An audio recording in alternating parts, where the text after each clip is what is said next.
Welcome back to the FASTLIFE podcast, which is brought to you by Simpson Motorcycle Helmets. For the last 5 years, I've trusted the Simpson brand to keep my head safe and keep me looking cool as shit out on the road. Find out more about these badass helmets and other options they have at SimpsonMotorcycleHelmets.com and give them a follow on the gram at Simpson Motorcycle Helmets. On today's episode, we have Custom Design Studios. He is a legend in the Bay Area and in the motorcycle and paint game. Kirk Taylor is in the house. He is responsible for a lot of the painters that you know and love today. He apprenticed guys like Taylor Schultz and stuff to come up and be the badasses that they are now. And I'm pretty honored to sit down and talk to him and hear about his story. So before we get into this epic podcast, please check out our sponsors, and then we're going to roll right into this episode. House of Harley Davidson, located in Milwaukee, Wisconsin, has your HD covered with the performance upgrades we all want, along with service, sales, and a stacked parts department. Head on over to houseofharley.com where you can order the parts you need for your bike, along with all the best gear and clothing available. Drop the FASTLIFE offer code to save yourself 13% on your online purchases, and give these guys a follow at House of Harley on Instagram. Lexan Moto is my Bluetooth headset company and has been for over 3 years now. The quality and sound and battery life make those long days on the open road much more enjoyable. Their latest headset, the G16, is designed to make group rides much better with a 16-rider comm system, Bluetooth 5.0 music sharing, and fast USB-C charging. Among the many things Lexan does for our motor community, they also offer the best customer service in the industry.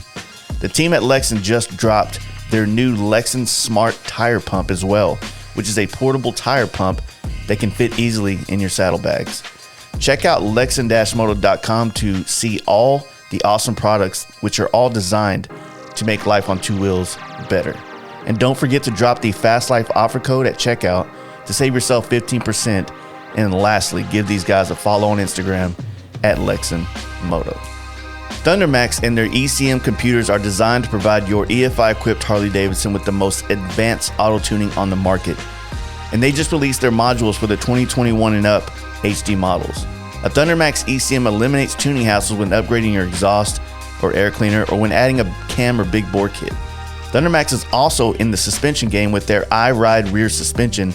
This is a performance air ride, which gives you the ability to adjust many aspects from the handlebar mounted touchscreen. This rear suspension is the best of both worlds. Check out these products at shoptmax.com and use offer code FASTLIFE to save yourself 10% off, and follow Thundermax EFI on Instagram. I have been riding with Lucky Dave's seats and handlebars on almost all my bikes since 2016, and I'm happy to announce their partnership with us here at the FASTLIFE podcast. Their seats have always been the perfect fit for my ass, and with that trademark styling that I have come to love from the LD brand. Lucky Dave's also has some of the most dope handlebar options, from their classic San Diego bar to their Peacemaker bar and riser combos. They got what you need. I'm personally running the Peacemaker bars on both my T-Sport and Bagger. Head on over to luckydaves.com to check out all of their options for your HD, and grab yourself some swag while you're there. And lastly, give my guys a follow on Instagram at Lucky Daves. Now let's go with Kirk Taylor of Custom Design Studios. Here we go. Hey guys, you ready to let the dogs out? Fast Life Podcast.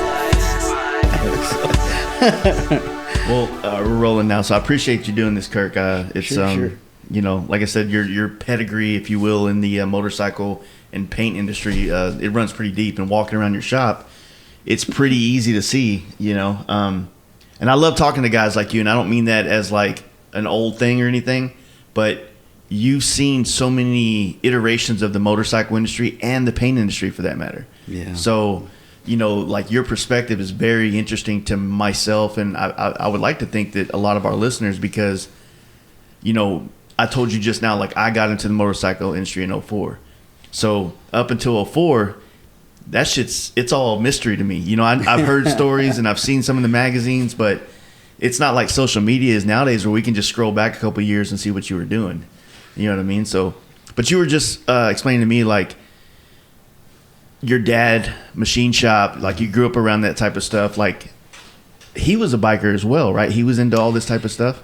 He was. I guess to put things in perspective, he was a hot rod guy first and foremost, and a bike guy secondary. And I try to come a little bit closer. So. He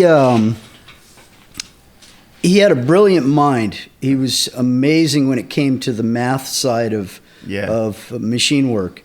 You know, like people think I'm a machinist. Oh, I got a lathe and a mill or whatever. I said, no. My dad was a machinist. I said, I can make shit and I can hold tolerance. That's what I learned working for him. But I had a limited exposure. Mind you, I was growing up in the 70s and around this stuff. And it was, I tell people, honestly, it's like, look, my dad was a machinist by profession, but he was a drug dealer by choice. So it's like I got exposed to a lot of cool stuff. I look at it in perspective and I'm like, what the fuck kind of parent exposes their child to this shit? And this is in today's perspective, But back then, I'll tell you, I was a volunteer. I was not a victim, right? Yeah. We were doing a lot of, smoking a lot of weed, drinking a lot of beer, eating mushrooms, doing a lot of cocaine, and sounds like kind of like today for some of us, huh? Yeah, that's pretty much my plans the rest of the day. Some things don't change, but the difference, this is my experience, is like in the 70s it was more spiritual. You'd listen to like the Eagles, down on the border, man, that whole outlaw vibe. We were involved with stuff like, smuggling guns and cash back across the border. Doing pickups from DC-3s out at Mammoth Lake on the dry lake beds and stuff. A condo up in Tahoe, a condo at Mammoth, and those were just dump points for stuff. But being in as a machinist, he used to do a lot of modifications of stuff. Yeah. So I was privy to a lot. We were doing things like, unscrewing the fucking U-joint yokes on drive shafts on the 4x4s and packing them with blow for transport. He made a bootleg pill popping machine for Rower 714 Quaaludes, which was like, what's a fucking Quaalude? Back in the day, man, the Quaaludes were the shit. I've seen Wolf of Wall Street. But anyways, by the 80s, it had gotten a little weird. It wasn't as spiritual, and that whole outlaw mentality. But at 16, I'm driving fucking 500 pounds of weed back and forth to Sacramento with a gun on the seat, Yeah. And it's like, parents don't put their kids in that position today. Like I said, man, I was down. It's like we were running buddies. We were, and I got a little brother. He was too. It's like I ended up having a lot of issues staying clean. It's like I ended up going off into treatment in '85. And still didn't really have any direction, but about 25 usually is that point in crossroads in somebody's life where you decide you're going to do something different. I tell people I had a divine intervention through the legal system. Yeah. It's like, all right, you got a choice. I'm going to the pen for 7 years or I'm going to rehab. It's a fucking no-brainer, but I thought it was. Some people might argue that. Go do the time, whatever. But by the 80s, it had gotten ugly. Wasn't that like right when Reagan came around and started like really cracking down on drugs and shit? Yeah, like that bullshit. Nancy's just say no. Yeah, it ain't that easy, sweetheart. Not when you got Iran-Contra and the fucking CIA black ops shit. It's like my brother just bought a condo down in El Salvador in a gated community on a golf course. Yeah, his wife's from El Salvador. He says, I'm pretty close to the second largest U.S. embassy in the world. I'm like, why would you have the second largest U.S. embassy in the world in El Salvador? Because of the Iran-Contra shit. It's like all that Oliver North stuff, man. That was the largest embassy because they were running all the CIA ops out of there. Yeah. He said, I'm not moving down for 2 years, but I'm going to rent it out to an embassy employee in the meantime. I'm like, you better sweep it for bugs when you finally move in, right? Yeah. But, so anyways, by the time I got done with treatment, I decided I was gonna, I was into art. Yeah. I had a family friend that my dad was tight with who was an art teacher. And Casey had a beautiful 47 Triumph car that we had done a Jaguar engine conversion on. And he used to trade Casey painted that Triumph tank that's up front in the lobby with the chick licking the ice cream cone. That was the G-rated version for the Roadster show. She was licking something else.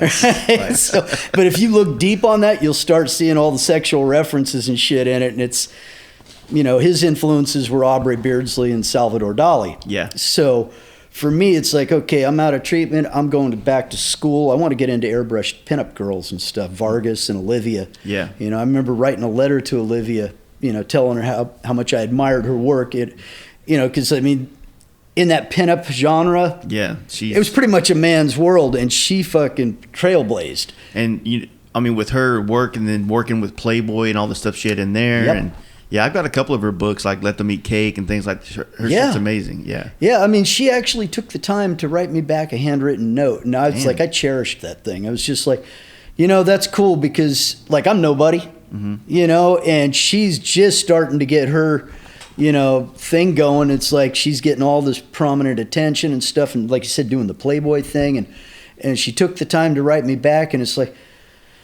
but I realized while I was going to school, it's like, I'm painting houses, and I learned a lot about faux painting from this. There was a guy who was working with us. He was a vocational teacher from England, and they teach you all the old wood graining techniques and stuff, and how to do distressed leather and things like that, the old English smoking rooms, and he taught me a lot. So what I was learning there was different materials, same techniques, but I also started to realize pretty early on that it's like, that's not something that, it's a niche market, it's this big, right? You ain't going to make a living. So I'd get asked while I was in school, can you paint a guitar? Can you, paint my bike? Yeah, sure.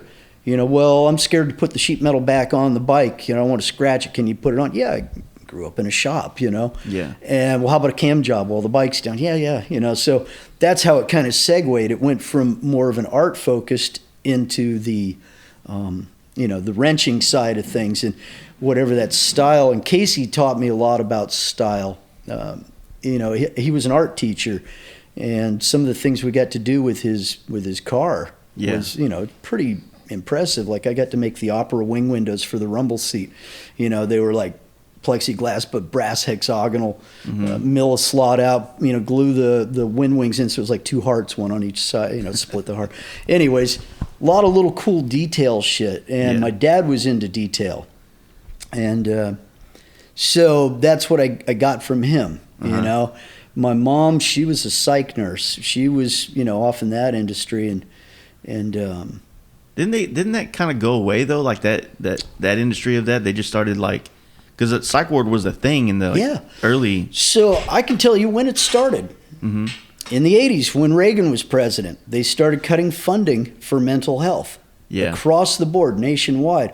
My mom actually worked with this cat. He was the guy that with the 101 California shooter, 101 California Street in the San Francisco Financial District. Went in and shot up the place, right? Dianne Feinstein's mayor back then. And so there are all these gun laws and shit.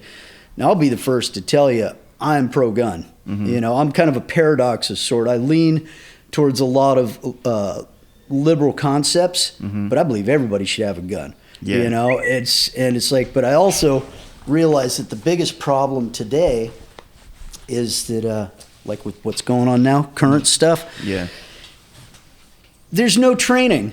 There's no screening. It's like, you want to get a driver's license, you have to take a class. You have to go out and drive. You have to take a written test, go down to the DMV. They want to know that you can actually, operate a vehicle. And I honestly believe, because I was an NRA safe hunter, man, 12 years old. I'm out at the range every Saturday morning. Something else I learned from my father, was guns. I got myself into trouble with guns, but I also knew how to operate them safely. It's like I was that guy that had a short fuse when I'd get loaded, and if I had a knife or a gun, it's coming out. It's like at the slightest provocation. But so anyways, I changed my ways, but all the same, when they cut the funding for the mental health, all these programs went away. And like I keep saying today, man, this fucking background check shit's lame. You know, it's like criminals are always going to get guns. There's too many of them in this country to begin with. Yeah. But what we really need to do is have psychiatric evaluations, gun training classes, you know, all that stuff certified. Get the NRA involved with that, man. Doing those kinds of fucking classes, saying this cat's eligible. He knows how to handle a Kimber or a Glock or whatever your flavor is, you know. And it's like, all right, so they become responsible and educated, you know, but you can't let some fucking angry 18-year-old booger-picking fucking idiot, you know, that got turned down by some chick have access to this stuff. You know, they watch too many video games, man, and it's not real. You know, and it's like, we need to have more mental health. Yeah, you for know, sure. that whole fucking do a psychiatric evaluation, you know, and determine. I mean, it's like, whatever, call it the 2-week waiting period. You can have those classes and those tests done during that period of time. Yeah. And be responsible about it. You know? I guess it's like a lot of the TV and movies that you would see that were around like the psychiatric ward type thing. Yeah. Was always like some scary movie type shit. Like just being, you know, Jack Nicholson, man, Catch-22, right? You know what I mean? But I mean, I guess, you know, not knowing anything about it, I would assume that there was at least some kind of emphasis on people's, you know, mental health in that time frame. Or at least they're studying it at that time. Well, it was always understood that a lot of this stuff was directly related. But, you know, it's like with any political administration, they're looking for ways and areas to reshape and, you know, cut budgets. And I mean, right now we got 53% of our GDP is allocated to defense spending. Mm-hmm. It's a little disproportionate, you know. It's like we could literally pay for your health care and probably all education too, you know, if you took not even 10% off that. You know, and it's like, I don't think that's a big ask, you know. I mean, I'm getting up there in my age, man, and I'll tell you what, for my tax dollar, I don't need another, you know, B-111 fucking stealth bomber fucking.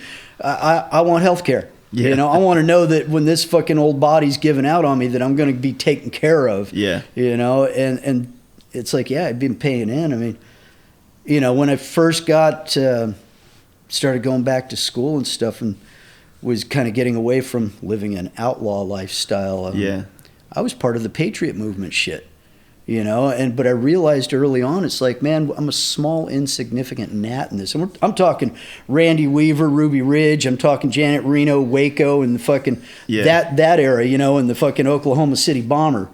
When all that shit was jumping off, and I'm just like, there's guys that are willing to fight that good fight, and it's like, yeah, sure, man, income tax was illegally ratified. That's factual. But you know, here we are, fast forward 100 years later, man. There ain't nothing you can do about it. It is the system. That cow's not going back in the barn. No, they let that one out of the bag a long time ago. That train left the station, you know. And it's like, so as I got into the business side of trying to do this, you know, I'm realizing I got to dot my I's and cross my T's, you know, and file proper paper and all that shit. And because I think I'd been out of the system for over 18 years. You know, and it's like, all right, so you need a resale number, you need a legit business bank account, you need all yada, yada, yada, you know, but, and so I did that, you know, and it's like, and things grew. I was like, you know, we're in an industry that there's still a whole lot of outlaw mentality around. I get customers all the time that come in and say, well, hey man, you cut me a break for cash? I said, you do that when you go to the checkout line at the grocery store? You know, I mean, come on, man. There's a stigma, you know, about, we can do shit on the shady sly or whatever, you know. And I said, look, labor's one thing. But parts in the paper trail that follow that, I can't change that, you know. So, and that much I'm willing to work with them, you know, because anything to fuck the banks, man. I mean, those guys have been ass raping us for so long. You know, that's what I mean. Like, I have this paradox. I'm kind of like the contradiction, you know. On one hand, I'm down with this. On the other hand, it's like, fucking Bernie Sanders should have won. He should have been the guy, right? And it's like, socialism ain't a bad thing, man. Ask any old person how much they like Social Security. They're going to tell you they dig it, man. You know, it's like, because when you get old and you can't use these anymore, you know, what are you going to do, right? And that's kind of how the carbon fiber thing started for me, you know. I'm like, I'm getting older. I love doing this, but I don't like the pressure of fucking producing every month to pay a landlord and shop insurance and all that shit. and I want to get picky. I want to be Jesse James, where, you're going to pay me $100,000 to fucking build you a bike. I'm going to do it the way I want, and you're going to like it. Yeah. I mean, that's the dream. That is a dream for guys like you, guys like me. Mm-hmm. Unfortunately, I don't see that ever happening. But with the carbon thing, it's like I can turn this into just a straight shipping and receiving. Yeah. Whatever. I send an email for an order. 4 to 6 weeks later, it's showing up. I inventory it, price it, post it up on the website. How much is left in inventory, whatever. Yeah. I'm not saying mail it in, but Yeah, I mean, I'd like to get a little closer to that point. So. Yeah, I mean, at some point you realize that the more time you spend with your hands touching something, there's a cap to how much money you can make with that. Yeah. And as your business grows and you get older, then there's more hands come out that need help, or they need their money, or they need their cut, governments, things like that. So you kind of have to get to a point where, maybe you get lucky and your hands are like Jesse James's, and when you touch this, you get stupid money. You build a knife set and it's fucking $10,000. Exactly. You know what I'm saying? So, exactly. It's funny because see that red chopper with the upswept pipes there, that DuPont calendar. Yeah. That I nicknamed that the Cowboy Chopper. That was built for a guy named Gordon Erickson. Mm-hmm. Gordon Erickson was the senior VP at Walmart that helped ink the deal for Jesse on his T-shirts. Nice. Right? The story I hear is he got $6 million right off the top. Yeah. He ain't making money fucking building bikes. He's making money selling T-shirts, Yeah. And Gordy was responsible for that. He moved out here. I got a call from my drag specialties rep, says, hey, there's a whale coming in from Arkansas, and he's landing in your backyard. Take good care of him, And it was like right before Sturgis. I'm ready 2 days before, 3 days before, whatever. And this cat comes walking through the door, and he goes, hey, man, I need a spark plug. And I looked at him, and I said, you must be Gordon, And he goes, yeah, how did you know that? And I said, I was told you were coming, So I said, look, here's my number, man. If you need anything, I'm going to be up at Sturgis, staying with the Custom Chrome people at their place out in Spearfish. And sure enough, he has a breakdown on the road. So I went out, with my little Toys R Us toolkit and fixed him on the side of the road and started a great relationship. His kid, Nick, ended up working here for a couple years before he had to go to prison for selling weed, In Arkansas, that ain't nothing nice, It's just like Texas probably. But Texas still like that, but I think, is Arkansas, they got medical now. Do they? Well, at the time, he fucked up because he thought he was a junior badass, so he had a gun sitting on the nightstand when they came through the door.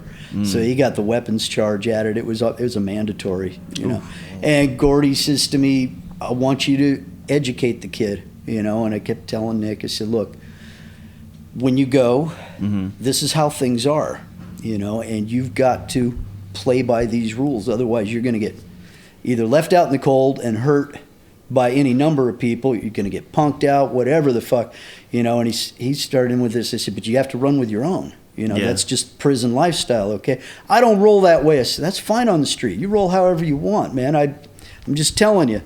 You don't fucking start clicking up with these cats, man, and shine, these guys on, because they will fucking hurt you. And he was in, I think, the 85% population was black, and it's like, to his credit, he did his time, and he came out, and, him and Gordy started Pop's Garage. That was okay. Nick Erickson. Right. His son, yeah. So Gordy was his dad. Doesn't Gordy own like a hog? What's his other? He's got a dealership now just outside of in Rosalia, Georgia, just outside of Atlanta. Triumph dealership now. They shut Pop's Garage down. Yeah, there was like a coffee shop there too for a while. They got a coffee shop. Yep. Yeah, I remember that. Gordy's the guy that makes all that happen. He was from a retail background and stuff. But anyways, Gordy was a mentor of sorts for me, and my task was to help his kid, survive. Yeah, I noticed because you had some of those spoked wheels that have like that Italian stuff. Yeah, the Keenan. And he used to run a lot of those on a lot of his builds. Got him a lot. He got them all from me. Yeah. Because as a matter of fact, his first FXR build, Blue Lady, the silver with the blue panel job, he went to Sturgis for Joe's show and took best of show.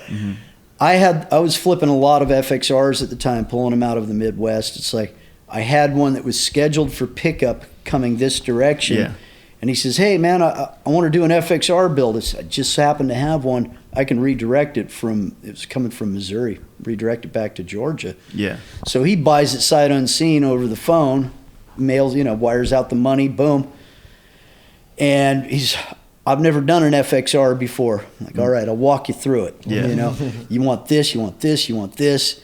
He says, I'm going to send you all the tins to paint, and Gordy used to say this, dude, if I have a problem, I'll just fly you out to come work on the shit. I'm saying, I appreciate that, but that's not realistic. Like I plugged him in with Brian Fuller. We were doing SEMA. Yeah. And Gordy's bike was there, and he's getting ready to move to Georgia. And he's, who would you recommend? I said, there's 2 cats in Georgia, man. It's either Hank Young or it's Brian Fuller. Mm-hmm.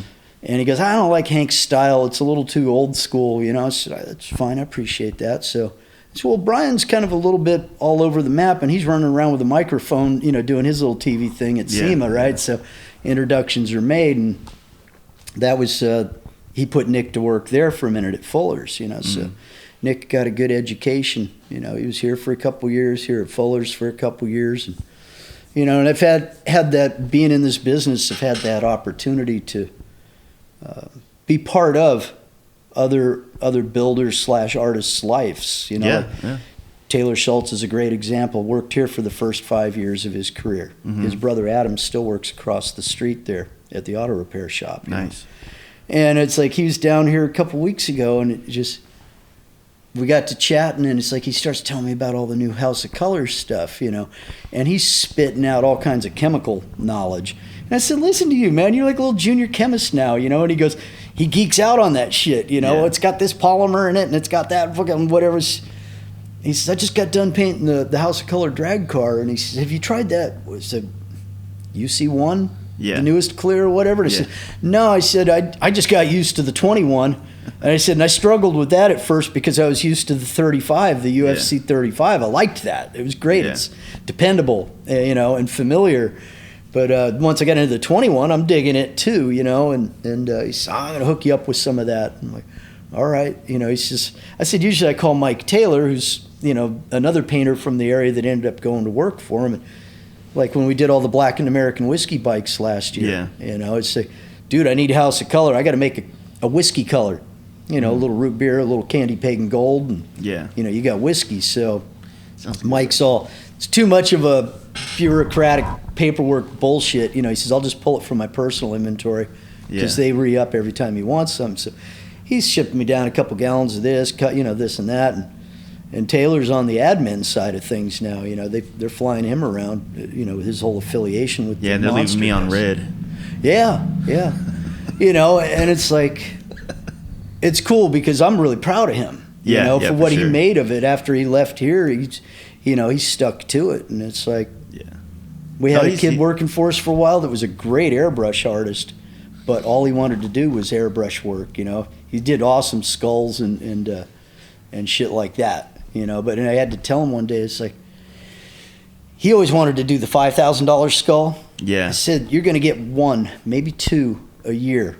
That ain't going to pay your rent. I said, but on the flip side of that, I said, you can get that same guy to pay like for $100 skulls, and you'll get that $5,000, but they want bang for the buck, Yeah. I said, in that regard, man, it's like, I fully support Craig Fraser's stencils. Get a rough outline, freehand the rest of the shit. Boom. Because, this has been a compromise in my life, is sacrificing the artistic side of things for the sake of making a living. Yeah. And he didn't get it. He tried to go out on his own, and anyways, he's catering now. Right? But, It's a tough one, man, because when I got into the paint industry, it was that as well. It was production over creation, if you will. So when someone walks in and they say, I want to do this, and you just do that, instead of let's go to the drawing board and let's chip foose it out and what's your mom's favorite color, and then try to bring up some kind of shit. No, it's like, just get it done. But as an artist, like it weighed on me too over time, and it's a struggle. Yeah. I found a way to do what I want, but you have to have a lot of years of career to be able to step back that way. Well, yeah. I mean, that was the thing for me, because like when I started doing this, I was working out in my basement in 1988. Mm-hmm. And at the time, it's like the whole Harley thing was really ramping up. You know, it's like it had just gotten bought back from AMF in 85 or whatever, 84. Yeah. And the whole thing was really starting to move. And so there was quite a few shops popping up, service-oriented shops popping up on every corner because of that artistic background. I'm like, I want to do the paint, you know? And it's like, because I realized, rightfully so, that when it comes to painters, mm-hmm. they got a shady reputation as being alcoholics and drug addicts, right? Yeah. And getting them to, you know, and I realized, okay, if I can produce a quality product in a timely fashion for a reasonable price, I'm going to corner my little market, mm-hmm. you know?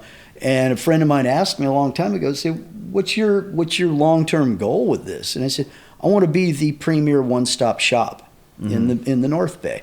I wasn't even saying the whole Bay Area, man, because you got Ness and Sims and, you know, and all that going on. And that, I mean, the Sims bikes, you know, they were like pretty popular back in the 90s. But I figured I'd just carve my little niche out, you know. And that was where it came down to is, you know, you got bills to pay, man. So you make compromises of sorts, you know, as much as we all have wild, like I get guys still that, hey, I want to, and they paint with these broad brush strokes, you know? Yeah. And it's like, all right, so how much do you got to spend? You know, and how long do you want to wait? Yeah. You know, it's like, I see things like, you know, like say when you did that portrait of Lemmy, you know, I'm like, fuck, man, I wish I could have stayed with that stuff, you know, because that's what turns me on, right? Mm-hmm. And it's like, we don't get that big of a call for that out here. You know, I mean, Taylor carved out a nice little niche for himself with his style. Yeah. You know, you got your style. It's a little more angular slashing, you know, and Taylor's all about the panels, you know, mm-hmm. and I told him a while ago, I said, hey, man, you do gorgeous work, you know, and you're really creative with the use of colors and stuff. Yeah, he is. I mean, like, I still keep this whole like aqua turquoise and root beer combination sits in my head. Like one of these days I got to do that one because it's the complete opposite ends of a spectrum. Yep. But it works, you know. Mm-hmm. And I said, but you kind of pigeonholed yourself a little bit now, you know, because it's like I learned to do flames on my model building table when I was 7 years old. Yep. You know, packed a rattle can enamels, man. I'd run tape out, draw a flame pattern, carve it out with a razor blade, you know, that kind of shit. And it's like, so what I started getting known for was doing classic flames. Yeah. You know, it's like some people do these seaweed things. Some people do way too long on the legs of it, you know, but it's like, it's got to flow. Yeah. You know, Rick Dorr taught me this one. We used to hang out a lot 15 years ago or so. But he used to say in his beatnik fucking Jersey East Coast, it's got to have rhythm. Yeah. You know, and what he was saying was it's got to flow from one end to the other. Yeah. You know, it's just no one thing should overpower anything else. And, you know, that's kind of like what I was implying to Taylor was like, you got to venture out of your box a little bit, man, because you got guys that are paying you top dollar to do these panel jobs, but it's on a bone stock bike. Mm-hmm. You know, and it's like, well, why the stock zinc coated fasteners still, you know? I mean, it's a paint job kills it. It's a 10. But no ARP, no nice brakes, no nice wheels. Okay, you got a Thunderheader, whatever the fuck, you know, that's, but it's like, it kind of falls flat, you know, in my book. And that was the thing is, you know, go end to end with this, man. Think it through. Like that little red FXR that's going on. He's kind of giving me carte blanche with it, you know. Yeah. He says, I came in for a paint job, but, you know, so now we're like, it's all about this mixing and matching colors and stuff with the carbon fiber, you know, and this candy apple red, you know, it's... When you do paint jobs, sometimes it'll highlight some of the weaker links of like the visual aspect of your bike, and you'll want to touch it up. Like I just recently started investing into the ARP stuff, and that I now it's like I can never go back, and I'm still like buttoning up little spots I haven't finished on my bagger. Yeah, it's a work in progress. It's beautiful. You know, it's you ride your bike, you know, and that's the thing. It's like when Fish came to work here like 2 years ago, Donnie, who'd worked with me on and off for 20 years, ex-drag racer and stuff, he had a stroke and went out. He got partial use of his left hand. Couldn't really turn wrenches anymore. And Fish came in. He used to work at City Bike, which was a Bay Area publication. They do test and review on new bikes and write stories and stuff. And he came in and did a podcast. And I started telling him a little bit of the history, about my dad was working with Sandy Cosman back in the day, and his best friend Terry used to be Stan Deshawn's pilot on his knucklehead drag bikes, from the 60s and stuff. And all this little whatever. And next thing you know, he just, so, hey, man, if you ever need any help, I like shovel heads and stuff. So I'm like, okay, so I put him to task, and he's worked out great. I mean, the guy's he's an electrical genius, and he's a suspension expert. He came from the off-road truck world too. Nice. And I'm like, two things I just never got into. I mean, electrical, the basic stuff, but most of the time it just a lot of builders are that way. It's like you have to, and I have to tell people all the time. It's like I'll just cut it right there. That's fine. Yeah. Yeah, we saw him yesterday. Did you? All right. Down at Nass. Yep.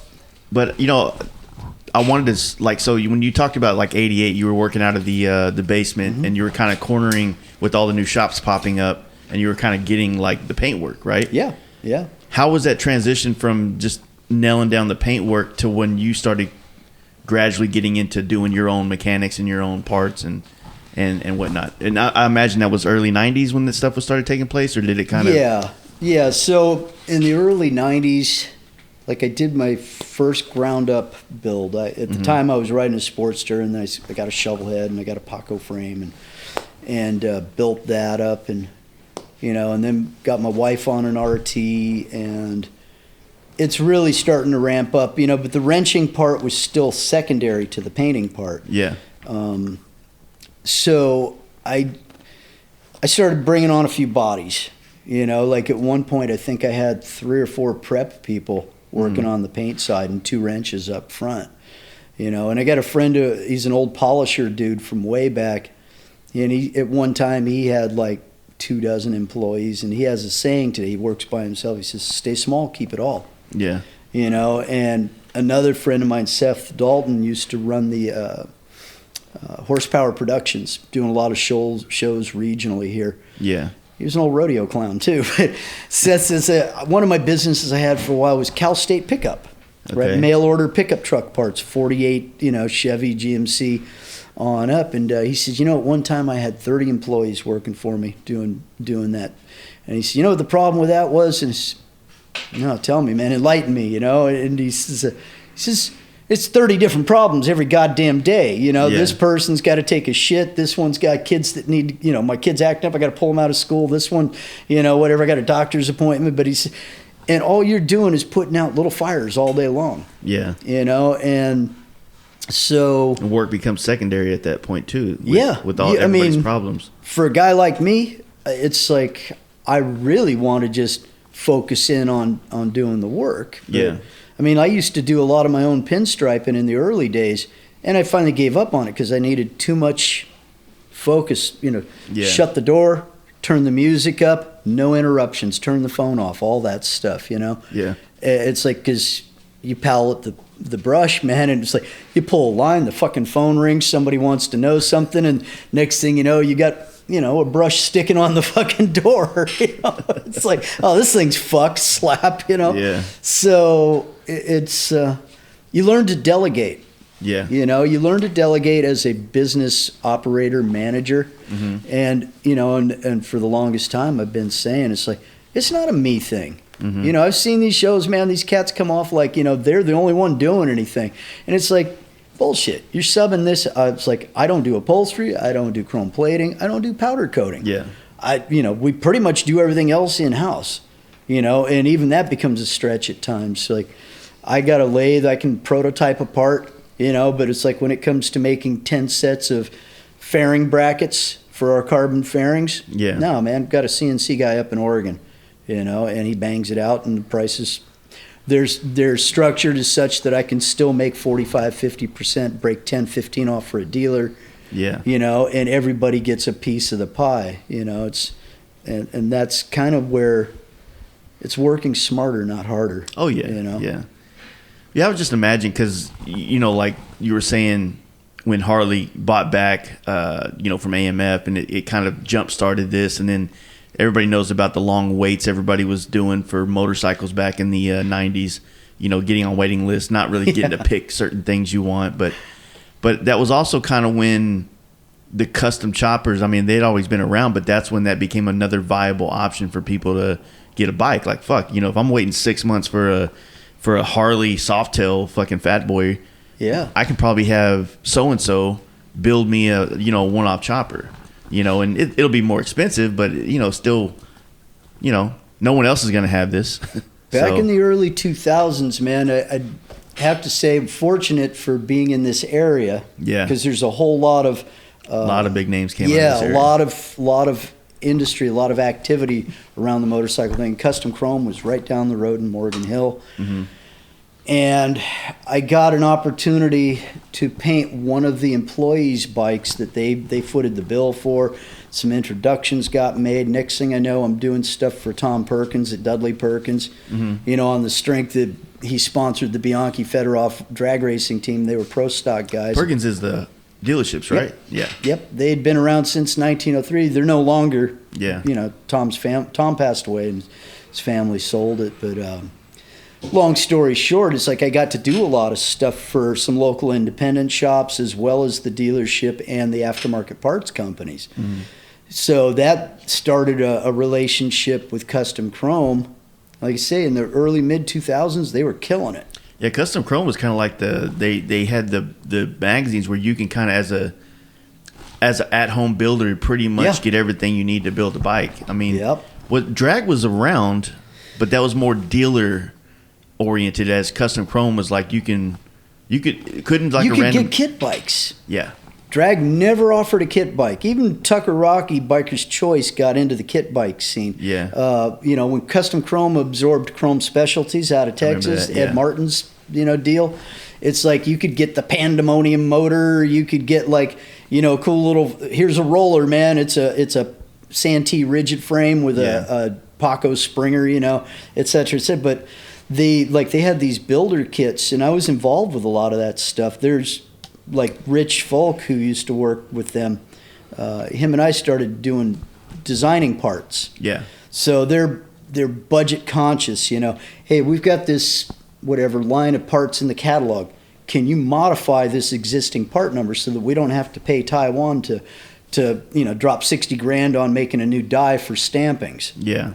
Yeah, sure, man. So all they have to do is modify an existing stamping, like that whole Lucky Sucker kit. Yeah. It was the Lucky Fucker kit. And it all started because Rich crashed his Softail. He was bombing down 280 on the freeway just north of Cupertino or something, man, and there was a piece of plywood on the highway.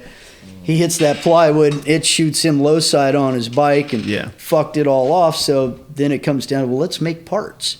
We'll fix this wreck, man. And so we modified a West Coast Chopper tank. Yeah.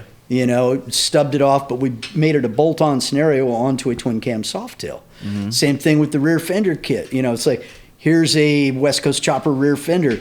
Weld a piece of angle irons, bolts up where the stock mudguard on a Softail is, Bam, bam, make some curved struts, and a seat pan. And now you got like this, seat pan adapter kit for the tank. And next you're building a chopper. That JP Cycles was the one that squashed the Lucky Fucker thing. They were very religious, and the Walmart of the motorcycle. Oh, dude, it was crazy. They come to me and tell me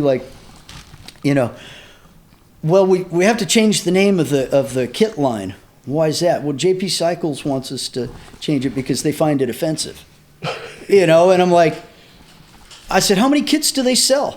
And he said, they haven't sold any. And I'm like, so they said, yeah, they would change the name. I said, you guys missed your opportunity. You should have leveraged that. We'll be happy to change the name if you commit to buying 20 kits. Mm-hmm. That kind of thing. It's like you had leverage on your position there, man. And I don't know, so they might have come back with we'll buy 10. But whatever, it would have initiated a sales. Some kind of sale, yeah. Because I was getting royalties. Yeah, so basically what you're talking about here is people would buy like normal Softails. Yeah. And you had all these kits, because I remember Roland Sansa did that too for like the Sportsters. Yeah. To do like the tracker style, and then they had a couple little fat tire kits with rear fender struts and everything. But Yeah, that was another way to people to have shit because, fuck, I remember all the stuff people used to do to Softails back then in the early 2000s. Just taking 2 front fenders and turning them into like, dude, some weird shit that took place in Texas. So, you know, we have a different style of bike everywhere. versus. No, I get you, man. I totally get you. It's, yeah. I listen to a lot of Ray Wiley Hubbard, you know. Yeah, fuck you, we're from Texas. We're from Texas, fuck you. And it cracks me up, you know.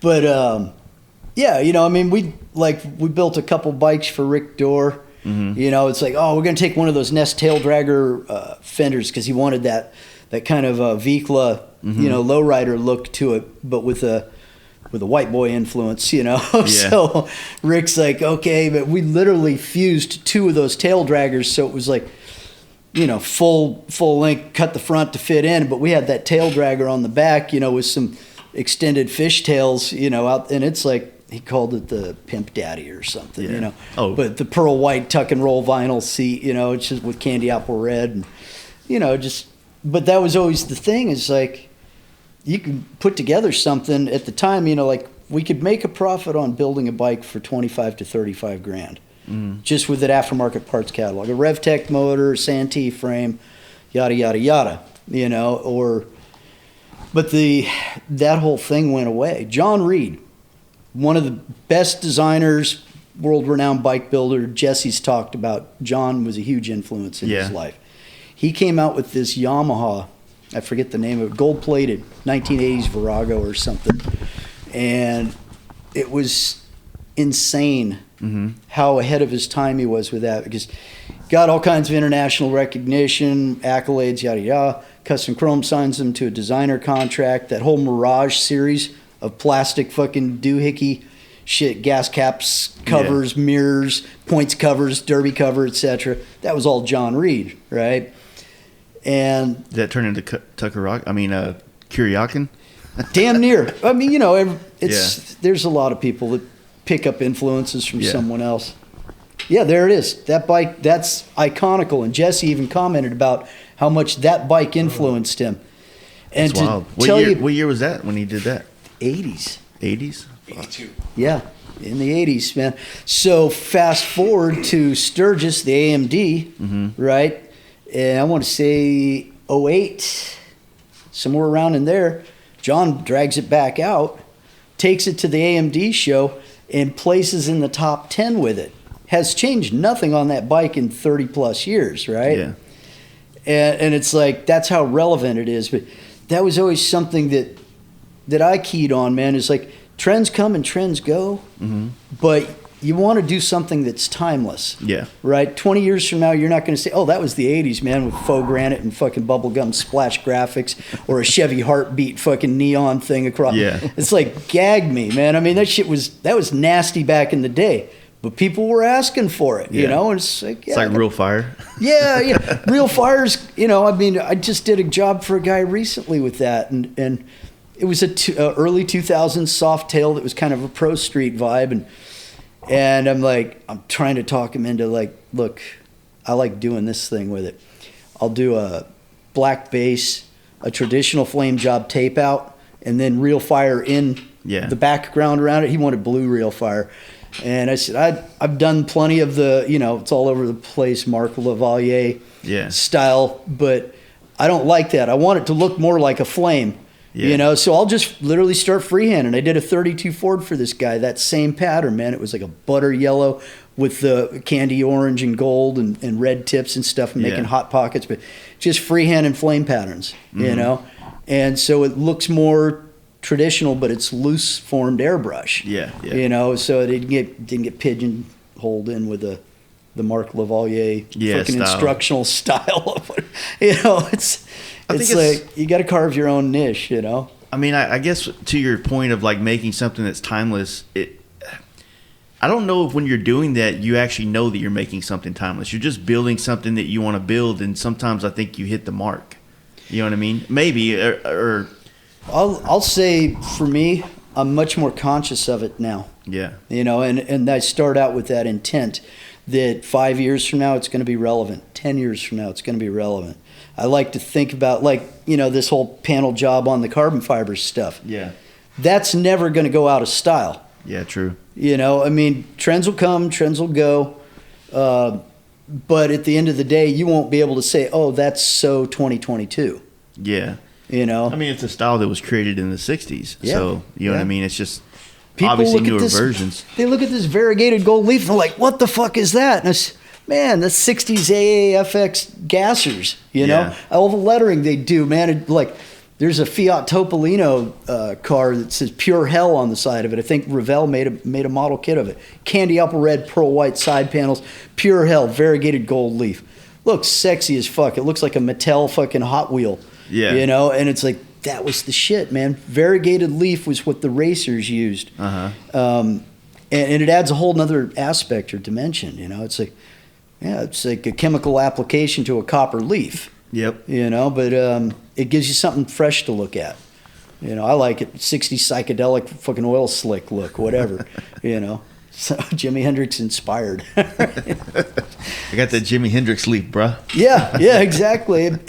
But people don't even, you know, I mean, they're so out of touch with history. Yeah. You know, and that's kind of where I come from, being in this game as long as I have, and I don't say that like with a badge of honor necessarily. In some ways I think maybe I'm just too stupid to do anything else, but you know. I mean, the motorcycle custom industry and the custom paint industry, while both being well over 50 years old, is still a very young industry, and it's had so many changes in such a short amount of time. Yeah. You know, like what was I mean, just the advent of computers turned the CNC into a bigger thing, right?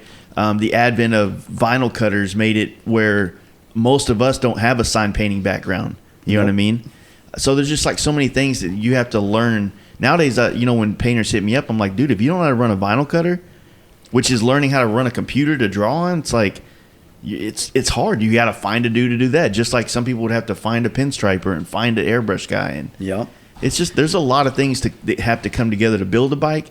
And there's a lot of careers that have to come together to build a bike, and there's a lot of careers that have to come together to be a painter or a paint job, right? To do all of it. I mean, it's one thing to paint for someone else and just deliver parts and let them fuck with putting it on. You know? Yeah. But and I enjoy the builds. Mm-hmm. They're not real money makers. I mean, you get a prestigious one every now and then, like Custom Chrome. We did a bunch of stuff in the mid 2000s with was building some bikes for James Hetfield from Metallica. You know, we hooked up at an Easy Riders show. I'm pushing a panhead through the crowd. Man, Michael Lichter's going to shoot it backstage, and there he is standing in front of me, and he goes, "Man, it's a nice chopper, dude." And I'm like, "Cool, thank you." You know, "Where are you going with the bike?" He said, "Backstage for a photo shoot." Mm-hmm. He said, Did you recognize him right away? I knew who he was. Okay. Yeah, but I'll be honest with you, I wasn't a huge fan. I mean, I listened to their stuff, but I didn't even own an album, right? Or a cassette or CD. Should have been like, dude, you were the shit in the 80s, 90s, Yeah, you know, but I invited him backstage, you know, and he came back. Yeah. And for the next 45 minutes, we sat backstage and we talked shop, motorcycles. Is he from up here in this area? He was living right here in Novato at the time. And so he started coming around. He had a bike that a fellow named Steg von Heinz was building for him. Steg von Heinz was the guitarist from Lizzie Borden. Mm-hmm. This is back when they were recording in Brownsville, I think, in New York. Anyways, shit got sideways. A couple guys got the bike back. Indian Larry did work on the frame. Paul Cox did the seat. He brings me this bike. He said it never got finished the way I wanted it, you know, because things got sideways or whatever. So he asked me to change a few things up, and I ran into Larry and Paul at one of the Custom Chrome dealers shows, you know. And there was a little tension at first because, you know, I think, and I get it, man, you're an artist, you feel like maybe somebody's fucking with your shit, you know? Yeah. And first thing I said, look, two things on this bike I didn't change, the frame or the seat, you know, because he always dug that. But we changed it up, did a little bit more of what he wanted to do, started a relationship. CCI sees, hey, would you guys be willing to build a bike for us? Kind of like what Cole Foster did with his blue Salinas Boy bike. Terms are, we supply all the parts, you do all your own fab, whatever customization within the parts catalog that, you know, whatever, hand fab the rest. We get to tour the bike for a year. After that, you own it. Sounds reasonable. So we're driving down to their facility to take a meeting, And it dawned on me, I'm like, oh, fuck. So, because he doesn't know how to build a bike, right? But I'm going to be building the bike. He's going to be helping. Mm-hmm. Well, who's going to get the bike? Right? It's like, man, this is going to be like visitation rights for fucking who gets the kid for the weekend, right? Yeah. I got every other weekend and 2 weeks in the summer. Yeah, exactly. You know, so he goes, yeah, that's going to be kind of fucked because we've been brainstorming and he's building this bike in his head that he wants. Yeah. And I'm like, that's cool. And I'm down with it, you know? But I said, I got an idea. And he goes, what? And I said, how about we ask him to build 2 bikes? And he goes, well, you think they'll do it? I said, what's the worst thing that can happen? Yeah. They're going to say no or they're going to say yes, right? And if they say no, that's fine. You know, we'll figure it out. But so they said yes immediately. So we built the Widowmaker, which was kind of like a 20s board track meets 40s hill climb with a little 60s drag race influence in it. Yeah. At the time, I was really big into putting a car part on every custom build. I'd go to the swap meets like Good Guys in Pleasanton and shit. Yeah. Find something like the horn off of a 1934 Ford. That makes a fucking killer velocity stack, you know? It's like a little 90-degree outswept with a brass screen in it, and it's a triangulated, you know, velocity stack vibe to it. Yeah. And it's like, you know, little shit like that. But so anyways, we built that one. That was the first one up. Second one up, he didn't have as much hand in. He was actually starting to get back into recording. I think it was just after St. Anger, maybe. Yeah. But they were starting to, you know, because he had time when we were building the Widowmaker. He was on a hiatus, you know, it was 2-3 years. And so he was here every day with his little Misfits lunch pail that he stole from his kid Casper. You know, he'd bag his lunch, sit on the back of his tailgate and eat his lunch and shit. And, you know, but it's got to be strange, just like having a fucking a guy like that just sitting at the shop every day, like yeah. You know, like fucking James in there taking a shit right now. So. Yeah, pretty much. You know what I mean? It's just awkward. It's like, I mean, not awkward, but it's wild. It's a surreal, if you will. He probably enjoyed just the normalcy of it. Yeah, exactly. Well, yeah. I mean, and I think that's how our relationship started. Yeah. I never once asked him about music shit. You know, it's like, okay, I'm into music, you know, but I never once, you know, became a gushing fan. Like, you know, geez, tell me stories about the early days, you know, kill them all, right? Whatever, anything like that. It's like, but we stayed in my sandbox. Yeah, you know, like Megadeth playing every day. Yeah, just fuck with him. Yeah, you know, Guns N' Roses and he's stuff. sitting here, and one day, Johnny Chop. Yeah. Good friend of mine, man. I did the paint job on his Fuck You shovel, the candy orange one, you know. It's Johnny Chop shows up one day, and he wants to help. Mm-hmm. And so we're doing some, like, replacing the axle plates on the frame with a threaded, tapered piece of round stock that puts a Heim joint in it. So you got a Heim joint rear axle mount. Yeah. You know, you just adjust them out, slip the axle through.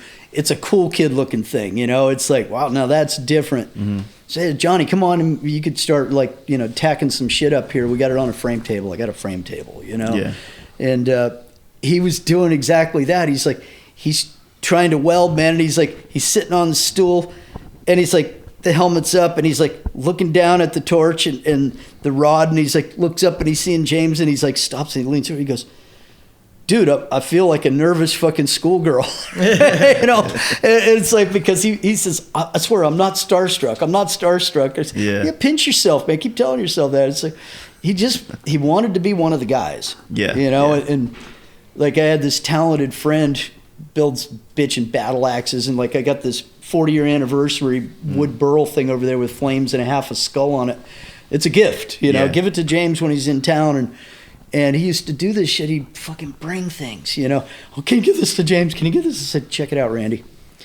He's got this many friends. Count them on one hand. Yeah. You know, I said, he's got this many fans, right? Which one do you want to be? Yeah. You know, it's like, once you figure out, you know. I'm going to start telling you guys that. No, get the fuck. Yeah. Right? It's tough, man.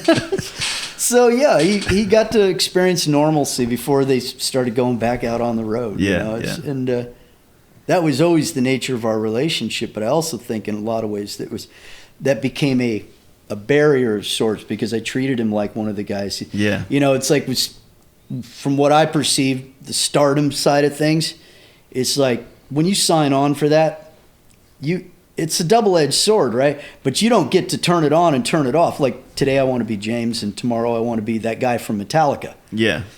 You know, when it suits you or if there's some angle or agenda, you know? Exactly.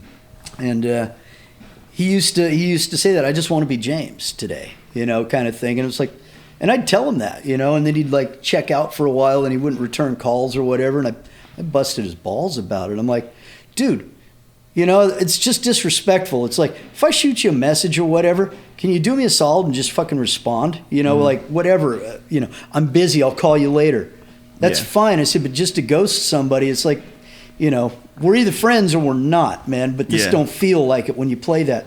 And he actually says, what, are we breaking up? You know, and I said, look, I'm just trying to get your fucking attention, you know, and it's like, if I have to bust your balls, I got no problem with it, you know, and things change a little bit. Then out of the blue, it's like, you know, the whole beatnik thing happened because I had a Dennis McPhail poster on the wall, and he said, who made that? And this guy, artist at large, Dennis McPhail, man, he's fucking rad, you know, and so I introduced him, you know, and next thing we know, we're down in Paso Robles, man, and it's all these get-togethers, and he's patching out in like 30 seconds, you know, and it's like, but then when he dumped him, he broke up with them, you know, they were butthurt, you know, they were like, what the fuck? And so then he calls me out of the blue and he says, hey, we got these 2 bike projects. There's like a 8-year period goes by, kind of virtually no contact, occasional text message, whatever. But he says, yeah, you know, the whiskey company's got a guy down here in LA they want to use. He says, I put the kibosh on that. I'd like you to do it. I'm like, I'm fucking honored. You know, and I told him that. I said, dude, I'm honored to do these 2 projects, you know, and truth be told, I think the whiskey company was considering Chris Richardson because of that whole House of Machines thing where it's the bar, you know, and he's got a whole lot of liquor connection going on there at that place. So yeah, that dude does some pretty wild shit down there. He used to. I don't know. I haven't seen him put anything out in a while, you know. But Chris is a very talented. Actually, I tried to enlist him to do the narrowed I-beam Springer front end for it because that's the kind of builder I am. You know, it's like we used to have these conversations about. Cole Foster said to me one time, he's fucking Rick Dorr, great car builder. Yeah. Rick doesn't build the cars. He doesn't turn the wrenches. I said, and James asked me when he first started hooking up with him, he said, what do you think? And I said, check it out. He may not turn the wrenches. He may not get dirty. He may not do the fab work or the paint work. I said, but you have to have vision. You have to have design in mind. And you have to know the people to take it to. I said, Rick nails it on all of those. Check all those boxes. And that's why he builds these dream cars like, you know, Roadster Show award-winning, you know, $300,000, $500,000 cars. You know, you got to know who to go to, man. It's like, you can't just, you know, sub that out. And it's, somebody has to manage that. If you take, you know, can that project still exist without that funnel of one person creating all those things? So, I've even seen Jesse do that recently with some of his posts where he'll talk about he's grateful for the guys in his shop.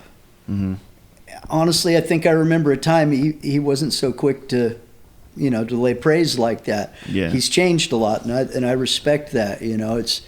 And too many of these guys, you know, it's like it's all about them, and it's like, no, man, it ain't. It's a we thing. It's not a me thing. Well, I think also age for a lot of these. I mean, they've been at this point where they're trying to be the, you know, when all the TV shit came out, and then you had all these magazines, especially the magazines that came after the TVs. There was you go to a Barnes and Noble, there's a fucking whole wall of motorcycle magazines, right? There was just a lot of opportunity at that time for exposure, and that was the pinnacle to get to a TV show or to be a biker build-off contestant and things like that. And you're self-promotion so much before there was self-promotion like it is now with social media, right?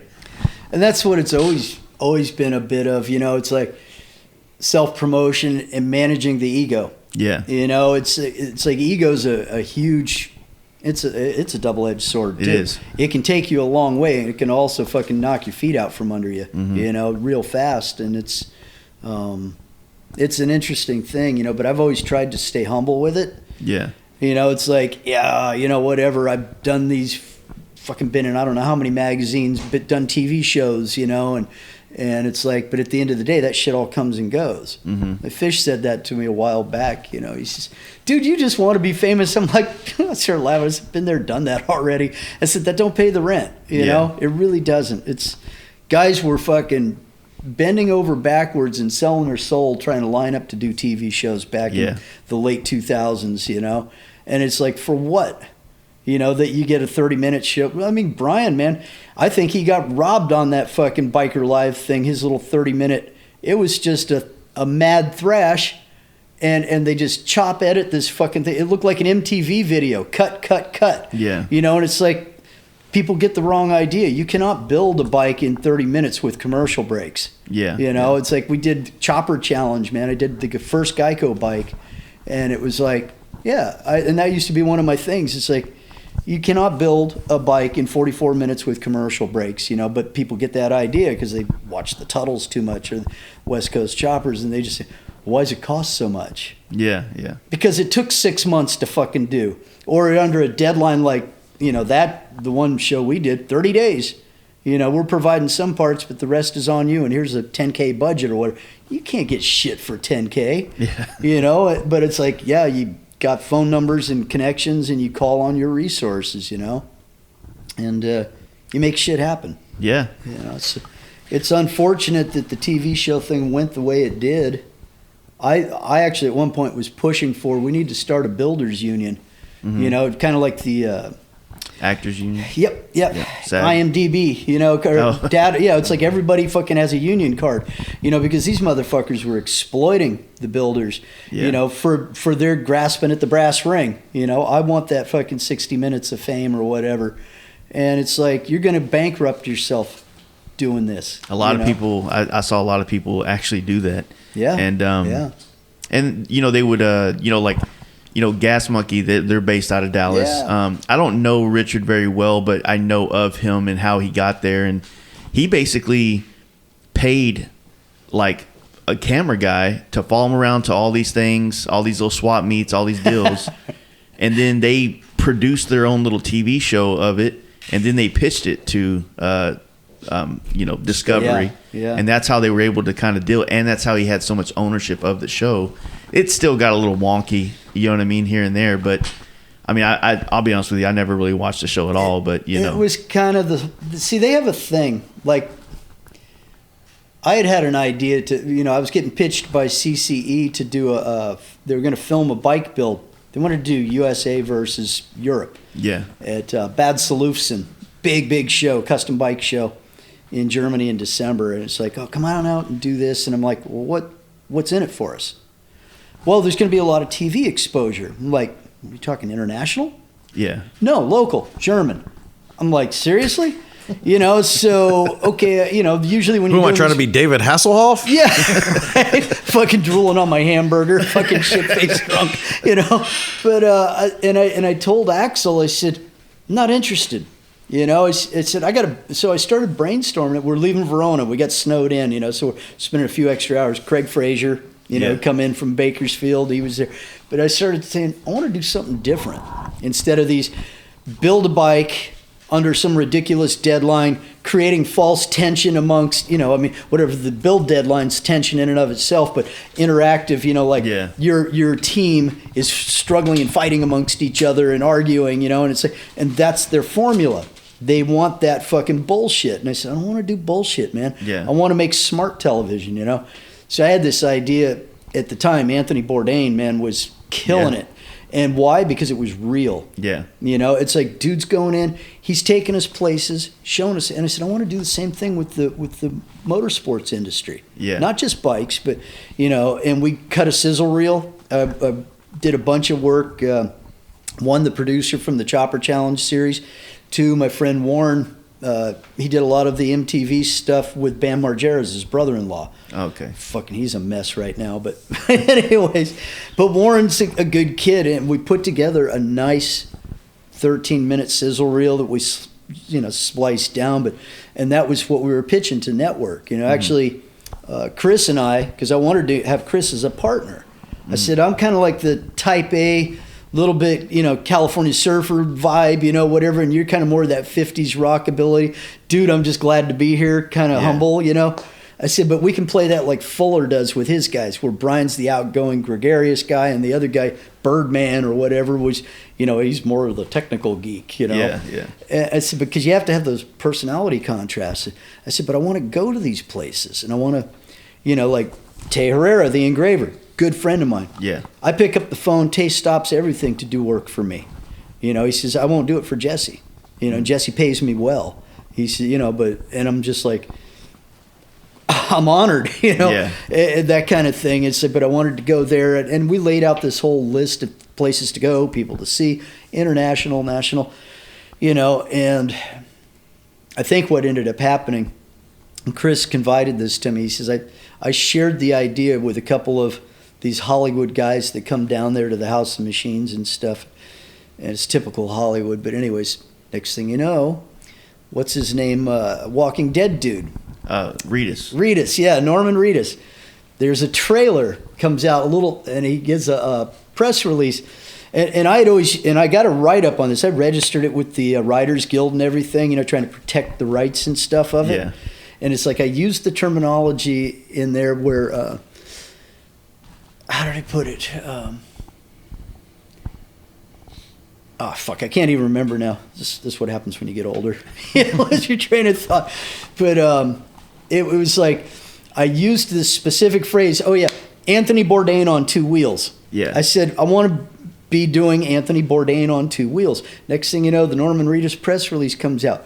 Verbatim. We're going to be doing Anthony Bourdain on two wheels. I'm like, motherfucker. Yeah. Exactly. And I'm like, I get it. He's A-list, right? The doors are opening. And they did a season or two, but it was pretty fucking weak. He's driving around with a Lexan headset or something, talking to some girl riding. Oh, how cool is that? Wow.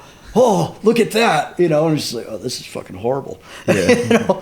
They go to an interview at Zero, which was pretty antiseptic, just like, okay, jump on a new Zero and go test ride. That's could be cool, but they didn't interject enough vitality to it, But for me, the whole thing was going to be around, I got connections after 25 years. Yeah. I can make a call to a guy like a Tay Herrera, and they will give me the time of day. They're not just going to like, fuck off, you're nobody, whatever.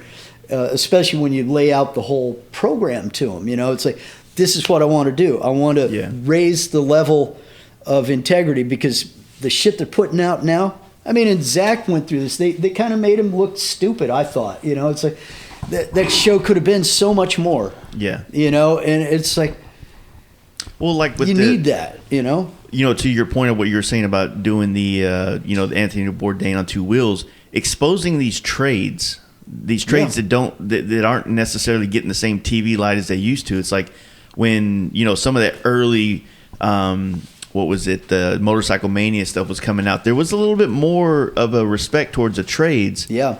And then it turned into like nowadays it's all about like woke culture shit. Like, oh, let's go see how many electric companies, and it's like that goes against the whole concept of this. They're not like exposing.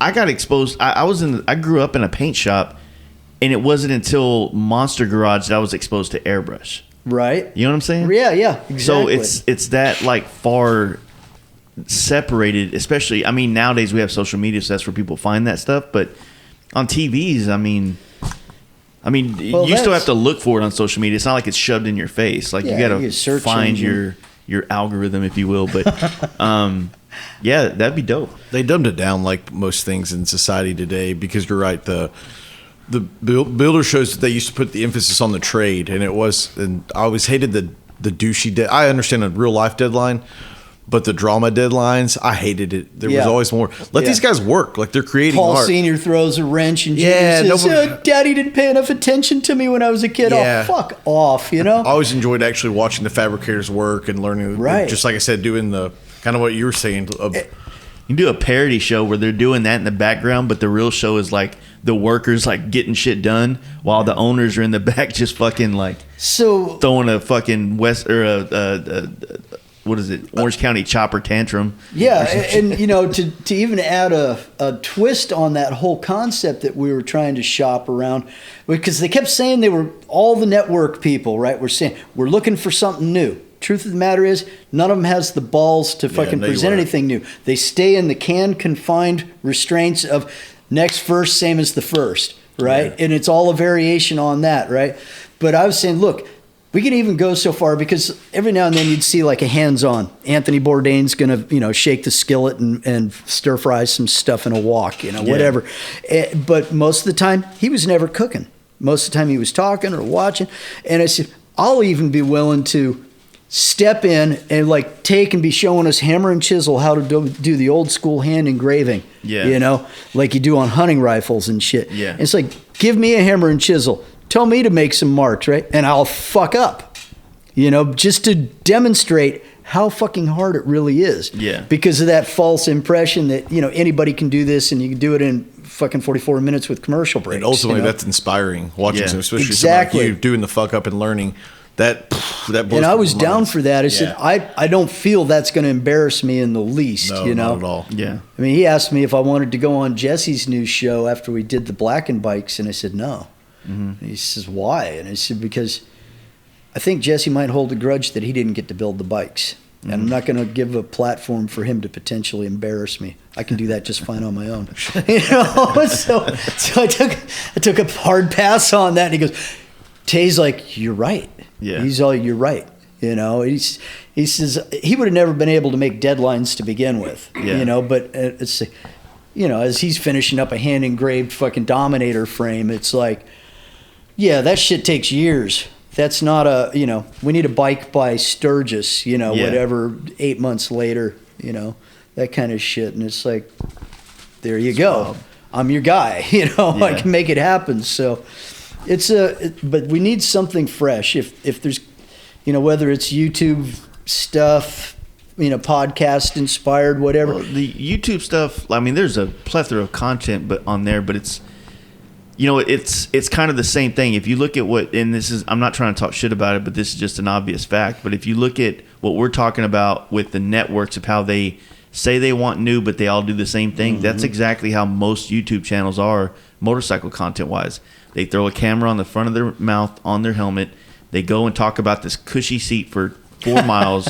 They take a left or right. They might go over a cool bridge and then, plug sponsor, end video, run credits, right? And it's content and it's, we didn't have to work hard for it. It's there at our fingertips whenever we want. But for a veteran of motorcycles, it's like boring to me. And I get it. It's inspiring to some people. I don't want, like I said, it's such a hard place. Well, that's why I was thinking international initially, and that was always going to be the hard sell because of budgets, Mm-hmm. But it's like, hey man, there's a place in Italy, it's called Motor Valley. This is where all this shit goes on, and I've had the privilege going out there, going to the manufacturers' facilities. Yeah.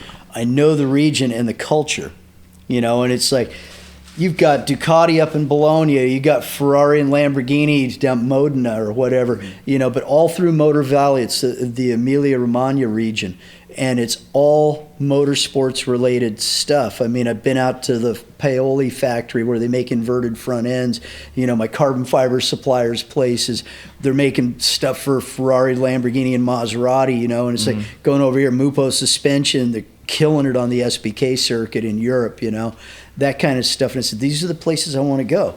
And you can weave in well, we're going to stop at this roadside rustic cafe and you're going to have a little pasta and a little vino and whatever, some gnocchi, whatever, but riding on bikes, the Italian Film Commission Authority, they actually sponsor a lot of this stuff because it's all about tourism.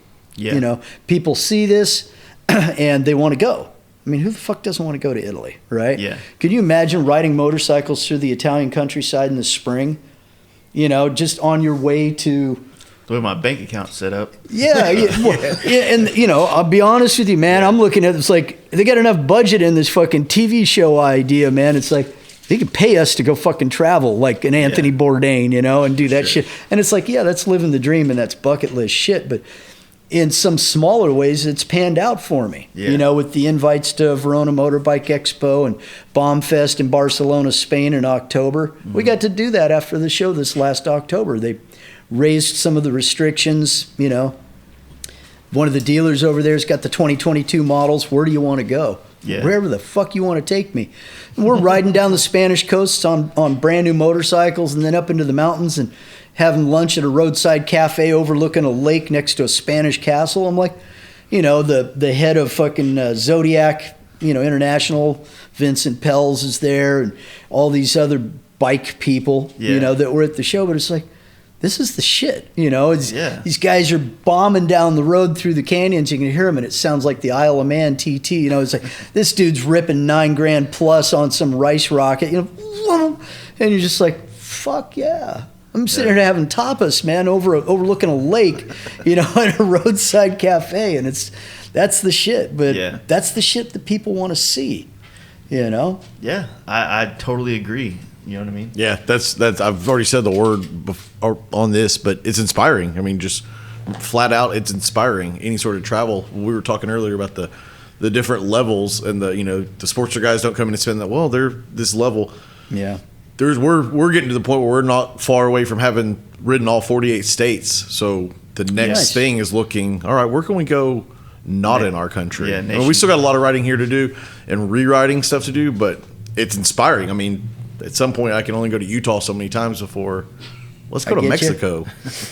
Well, I got connections overseas. Yeah. Right. Actually, I was just talking with my friend from Germany the other day. Peace. And we were talking about setting up for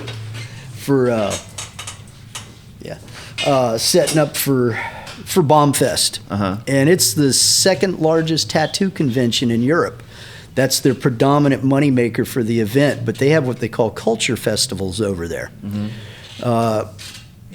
Roland's talked about it occasionally because like Wheels and Waves in Biarritz, France. Mm-hmm. Same thing. It's about culture. So they're bringing together all these influences: Bombfest, tattoos, and urban culture. The secondary thing with it is the motorcycle show. So I met them at Verona Motorbike Expo, an introduction from a cat from England that was one of their guest judges.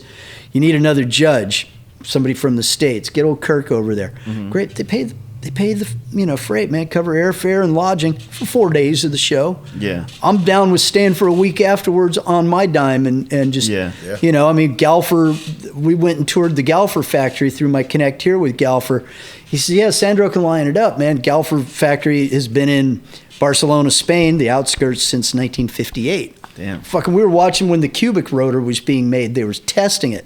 And they got a fucking rotor dyno, man, and they're getting this thing literally cherry red hot, smoking brake pads, and we're videotaping it.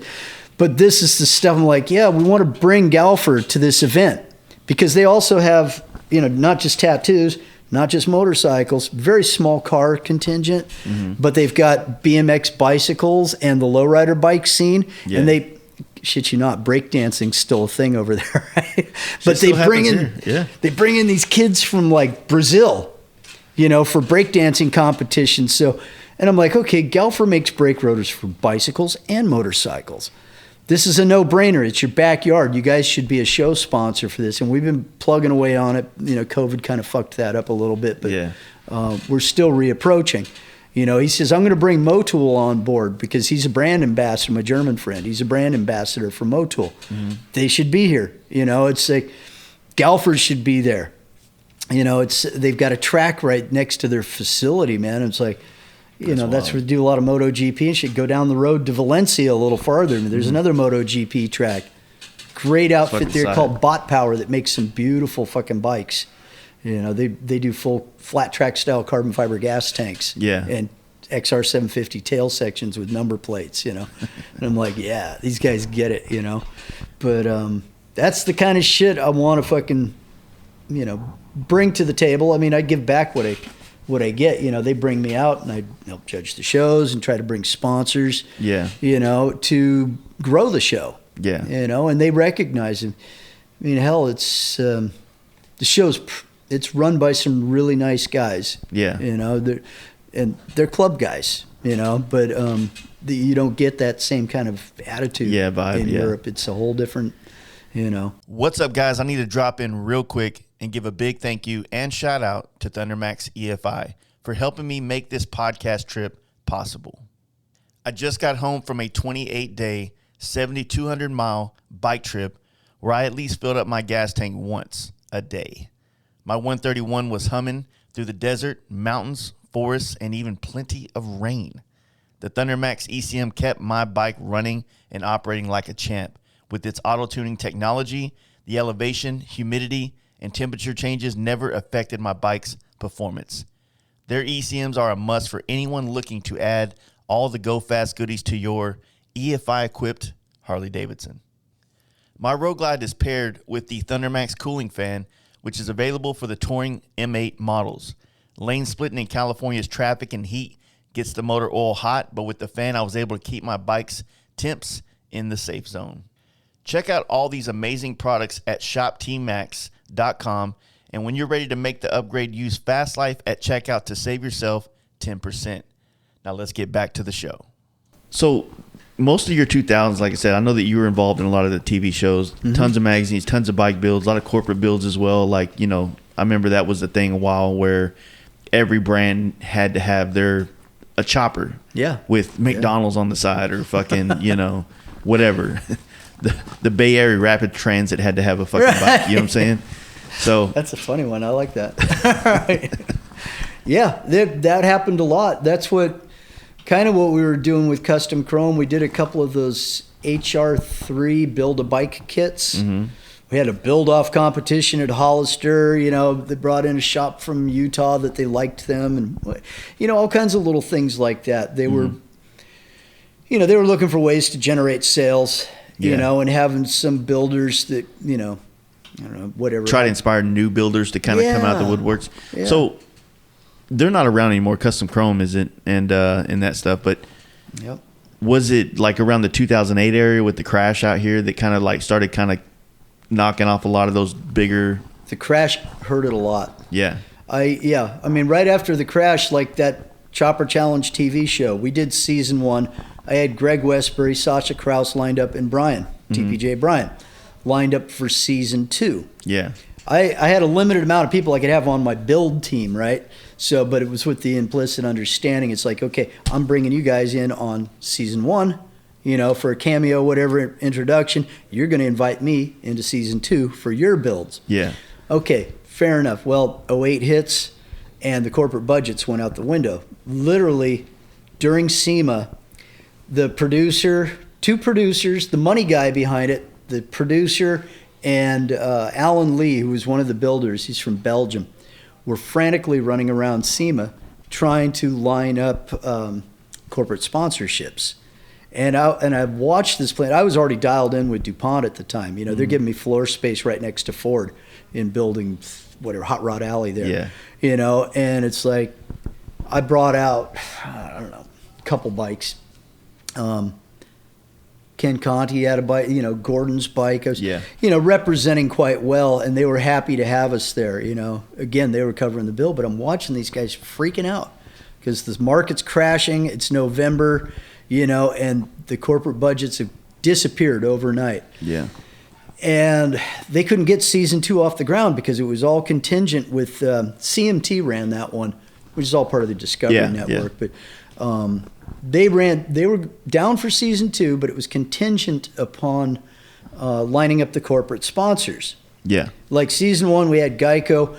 Geico signed on for the first bike. I did the Little Lizard, and then Yaniv Evan at Power Plant did the Caveman bike. Yeah.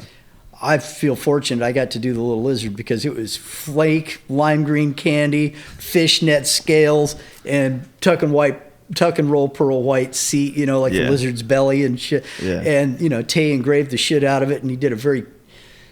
So I've always had a philosophy when it comes to the corporate builds. Yeah. Never compromise your integrity or your clients in the process, right? I always felt that was something that OCC did that was an embarrassment. Man, you know, Paul Jr.'s fucking, or Mikey's gluing fucking plastic helicopters and toy soldiers on bikes. And we're calling it the Army bike. You know, you're just like, are you fucking kidding me? Yeah. Right? But that's a theme bike? Come on, man, it's a joke, you know? And that's why they became an industry joke with shit like that. Yeah. You know, and it's like, no, man, I'm going to do this tastefully, you know? And because with corporate clients, they don't know shit about what they want. They just want something that's got great visual impact and represents their brand well. Yeah. So we got a lizard. It's a cartoon character. How do you make a tasteful cartoon character?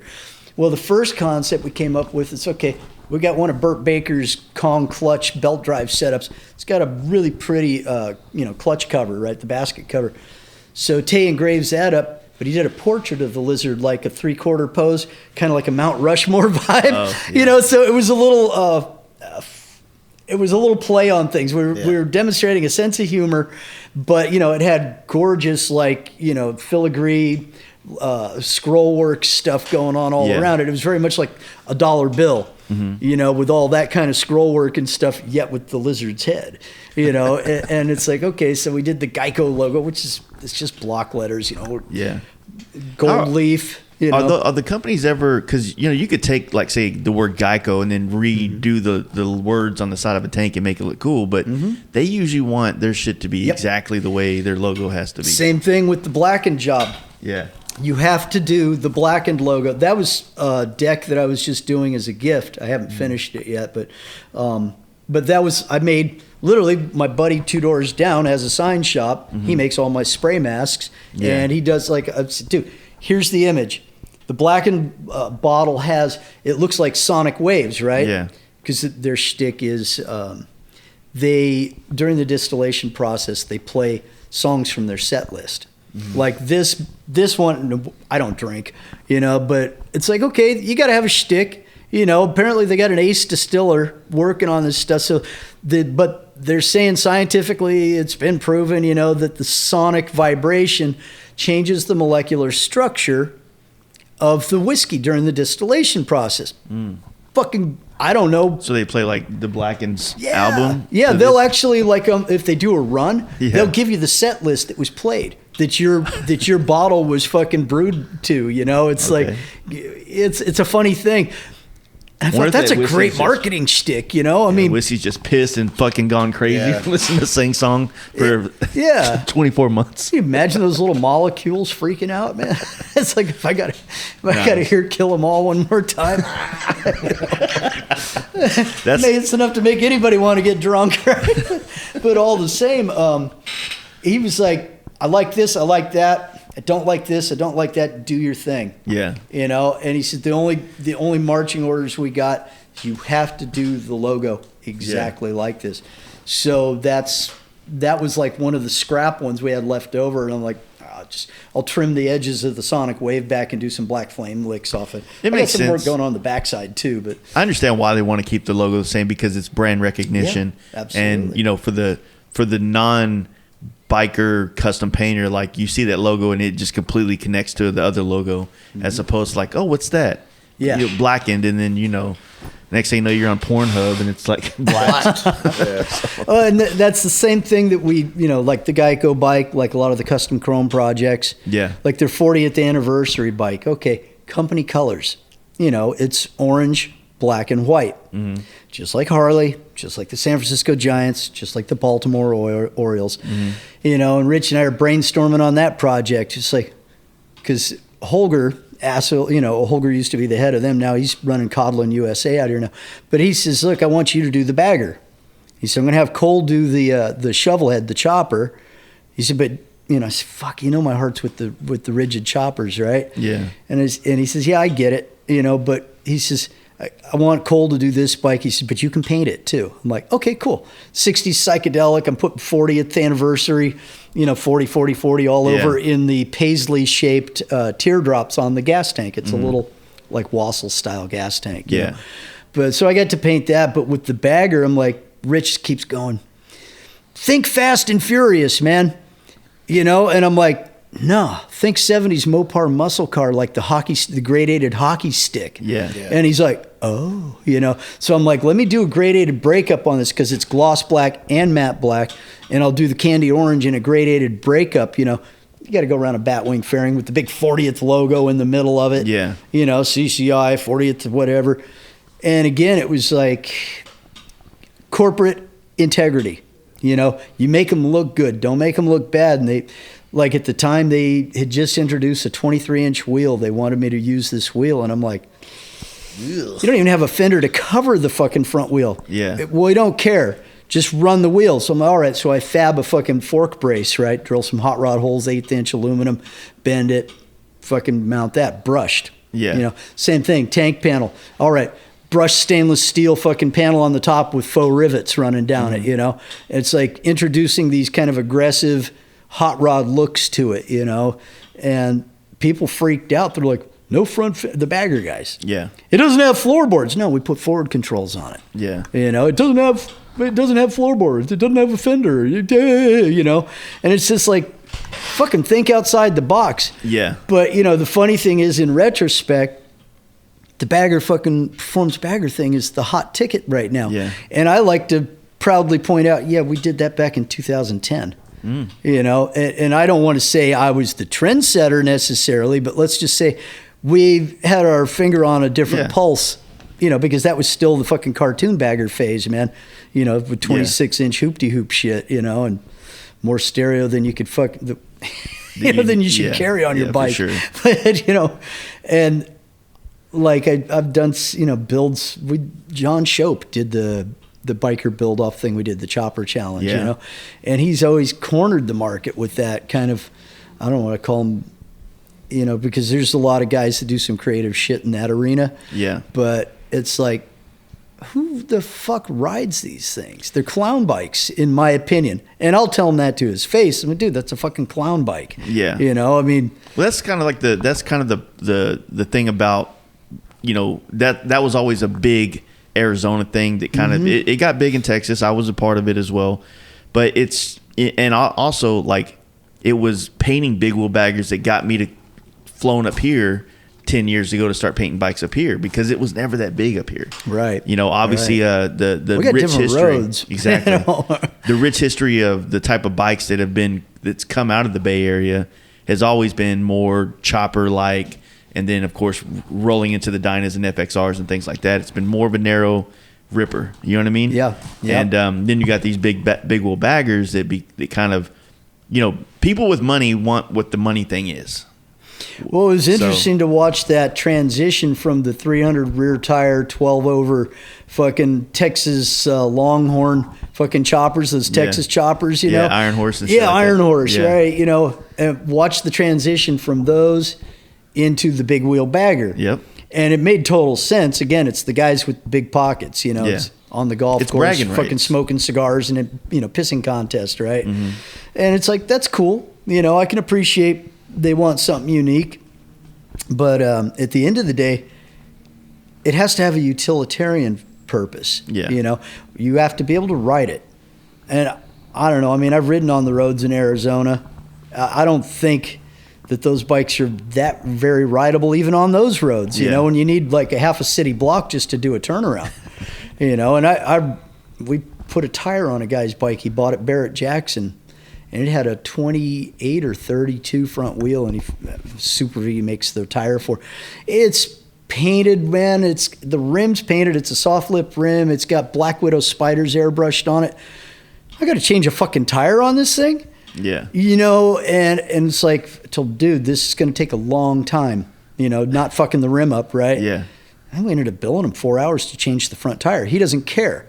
He didn't fuck my paint job up, you know, and bought a Bentley and this bike, and it was a Dirty Bird bike. Yeah. You know, I forget Was the it name. that blue and white one? It was black with like purple Black Widow spiders and shit on it. It had spider webs and anyways, I mean, the build was very sanitary. Yeah. You know, except for the unusable aspect of it. You know, where you got like a 20 series low profile front tire, you hit a pothole here, man. You're going to get another 4 hour tire change. Right? So you might have to get another rim. Yeah, you probably got to get rubber. another rim. You know, but that's what he wanted. I mean, that guy bought a bike that we had done for Neil Sean, the guitarist from Journey. Yeah. You know, so he was kind of into that.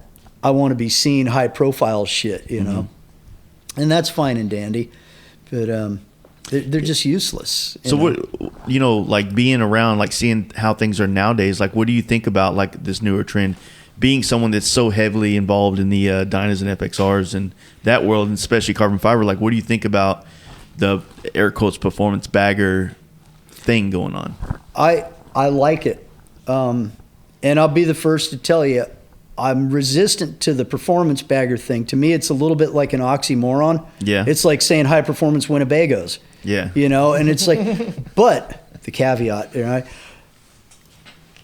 there has to be a movement, a transition for things, and the performance-oriented thing is something that hasn't been approached in the V-twin world. Yeah.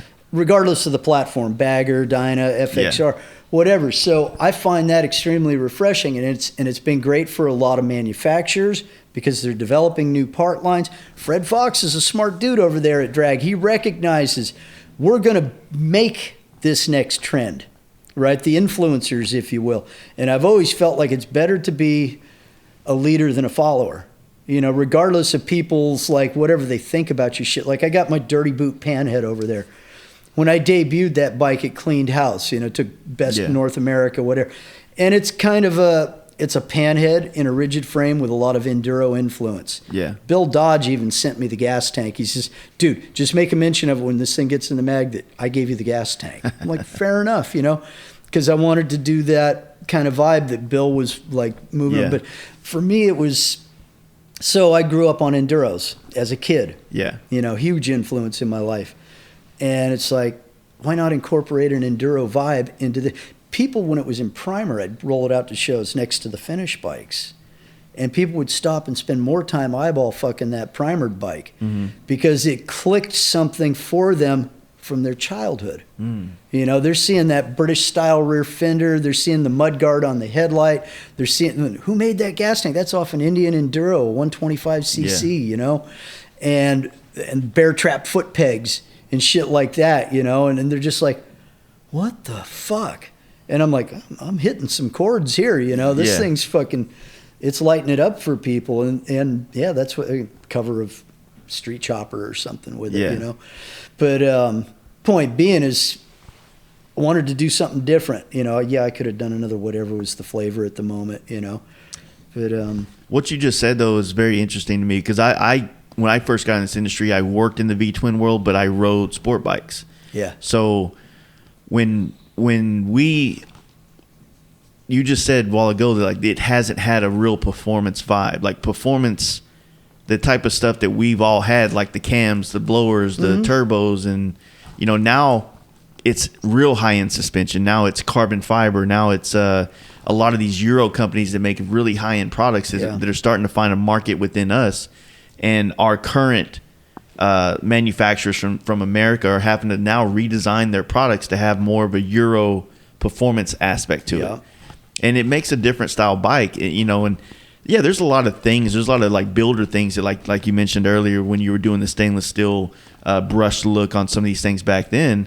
Same thing with Clock when he was doing his, you know, his biker build off was the salt flat one that he was doing. There's always that, but what's going on right now, I think, is unique to its own self because it looks like nothing else that's been around in the custom motorcycle industry, even though it's very stock looking. Does that make sense? Oh, no, it makes total sense. You know, and I mean, I started trying to do my own version of these things. I had a client, an attorney, personal injury guy from the city. He's like the biggest in the Bay Area. We were doing a lot of radio station work at the time, but he wanted me to build him a bike. And he says, do what you want. You know, what's the thing? And I said, look, man, I'm down with the FXRs. And the club style thing's hitting huge. This is 14 or whatever. Yeah. But I didn't want to do another club style bike. He came from a world where he was riding a BMW, stock BMW. He, like, you know, was kind of, I don't want to say more metric oriented than anything else, but he appreciated the chopper scene and the art in it. Yeah. So he says, build me this bike. So I score a bike and blew it apart. I'm friends with a guy who worked for Yamaha North America. Hell yeah, we got an R1 front end going in the crusher. Yeah. Send it over to me. You know, boom, sends me a front end. Sandy Cosman has some Marchesini racing, magnesium racing wheels off a VR1000. 2 sets, he's closing shop. Buy both of them. I put the Marchesinis on this bike. You know, handmade aluminum swing arm. I took an XR750 tail section, widened it, you know, chopped the frame rails to fit that 180/17 up inside of it, or 190, whatever it was. Yeah. And I did faux carbon. At the time, the carbon wasn't quite clicking yet, so I'm doing hydrographics. Yeah, I remember that. But I did candy gold panels, over the hydrographics, and this R1 gold anno front end with the Marchesinis, and I took a Leo Vince can and stuck it on it was a 2-to-1 fucking head pipe from a Dyna. Yeah. Wrapped it with fucking DEI high temp. Yeah. This thing looks aggressive as fuck. It was going on the cover of Hot Bike, and then Steven Tyler sat on his cousin's fucking, they were making those replica fucking soft tails with the Springer front ends. Yeah. And they put him on the cover. I had a beautiful model, man. We shot out at Mare Island with the bike, and I told Jeff, I said, the chick on our bike looked better than the chick on the cover bike. and they're like, yeah. And then he explained to me the whole thing about, their studies had shown that a human being, not, just any human being, was like a 30% increase in newsstand sales when you had a body on the cover with the bike. Yeah. So that was the reason. And obviously Steven Tyler sells. I'm like, yeah, I mean, the hot little stripper on the fucking Veritas bike, she's good to look at, but nobody knows who she is.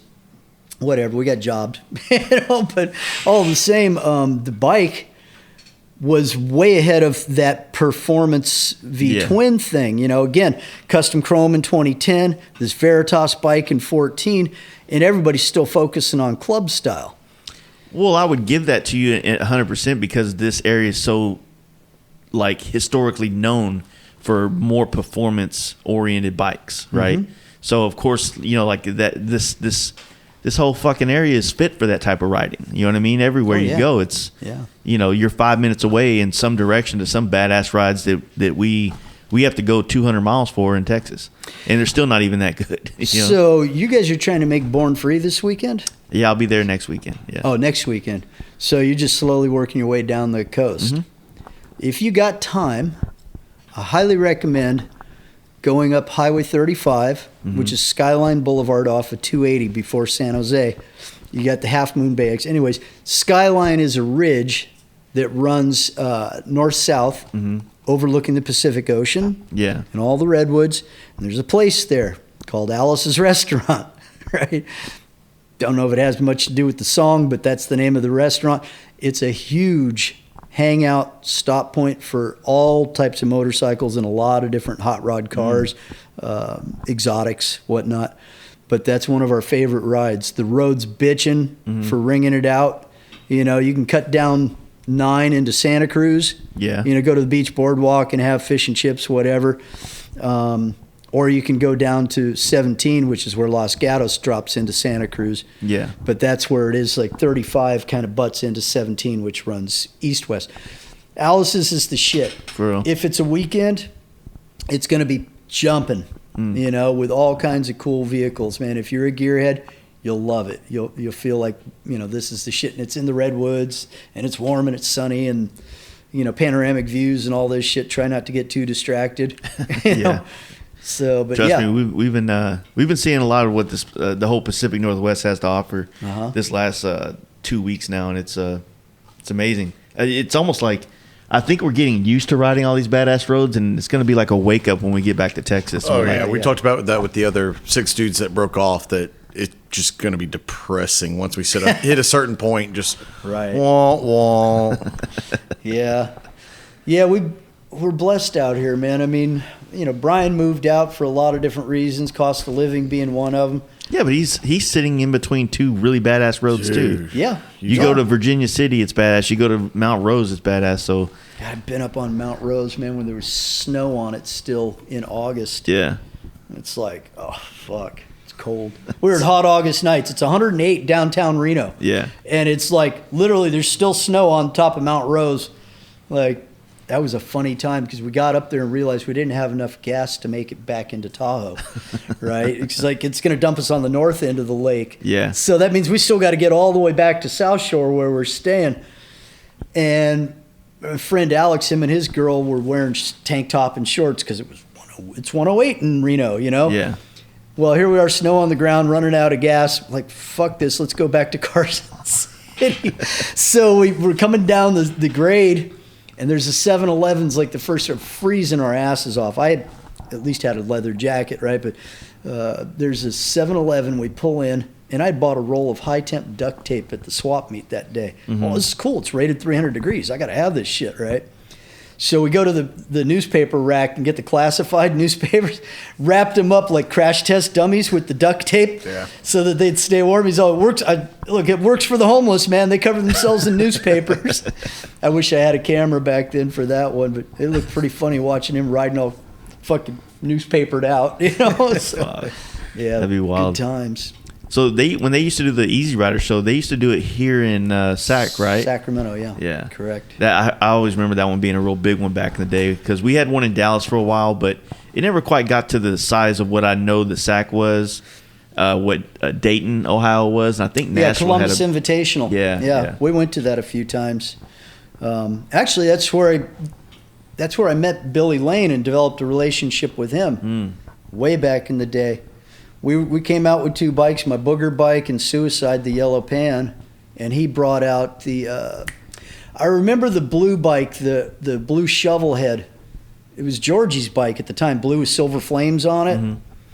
Anyways, at the time he was still with that gal Claudia, nice girl. His crew was just a bunch of fucking drunk loose pup, you know. We're in the bar at the hotel, and you know, he's an engineer by schooling. Yeah. And we're sitting down, Claudia and Billy, myself and Lisa, and we're talking shop. He's drinking Pepsi or whatever.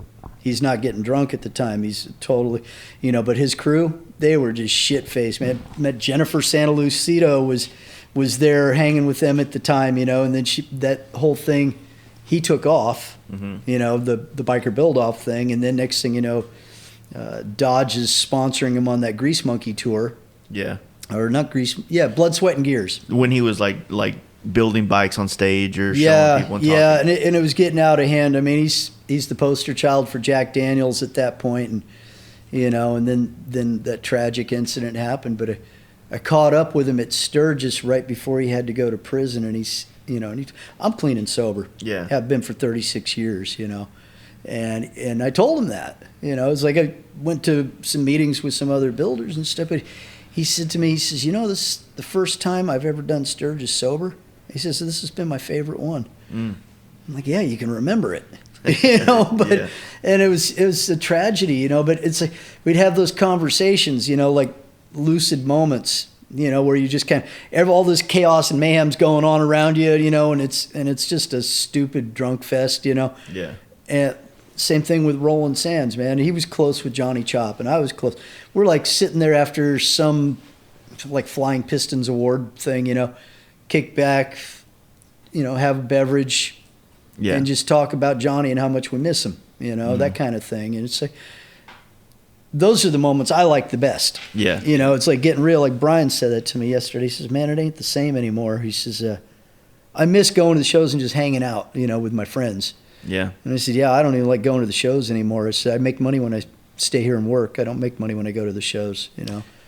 It's a different world. Like I said, I was fortunate to experience some of it, but, you know, the stars of the motorcycle industry aren't really the builders anymore, unfortunately. No. I really don't know who they are, but it just, you know, like when the general public goes to Sturgis, they're not like, oh shit, I want to go see my favorite builder. They're set up over at the Chip right now. I want to go see them, or they're putting on some kind of exhibition. It's like the star is the alcohol. It's the experience now, or whatever the case may be. And I'm guilty. I drink a little too much here and there, but yeah, I don't know. It's a much different world than I grew up in. Yeah, and everything different. Changes. You know, it just like the bikes. I mean, my wife's over it. Yeah, I'll be the first to tell you. You know, it's like she could care less anymore. You know, she's in this business working the front because of me. You know, and I know that she does it because she loves me. This is not her thing. She was a floral designer. She's an artist too. I saw the front. Yeah. Yeah, you know, I mean, you can see the influence, man. There's the crystals, there's all the pretty flowers and stuff. That ain't me, bro. That's my wife. You know, but it kind of lends a softer atmosphere. Yeah. You know, it's more inviting. Dude walks through the door. he sees all that stuff and he goes, oh, I don't feel threatened, like this isn't some outlaw shop, and some fucking guy's going to scowling coming around the corner. What the fuck do you want, Yeah. They look on the wall and they see all those plaques of features, and so they go, all right, this is more like a museum almost, Yeah. It definitely got that vibe. Yeah, my dad's gas tank, man. I've had guys come in from the skinny jean hipster crowd.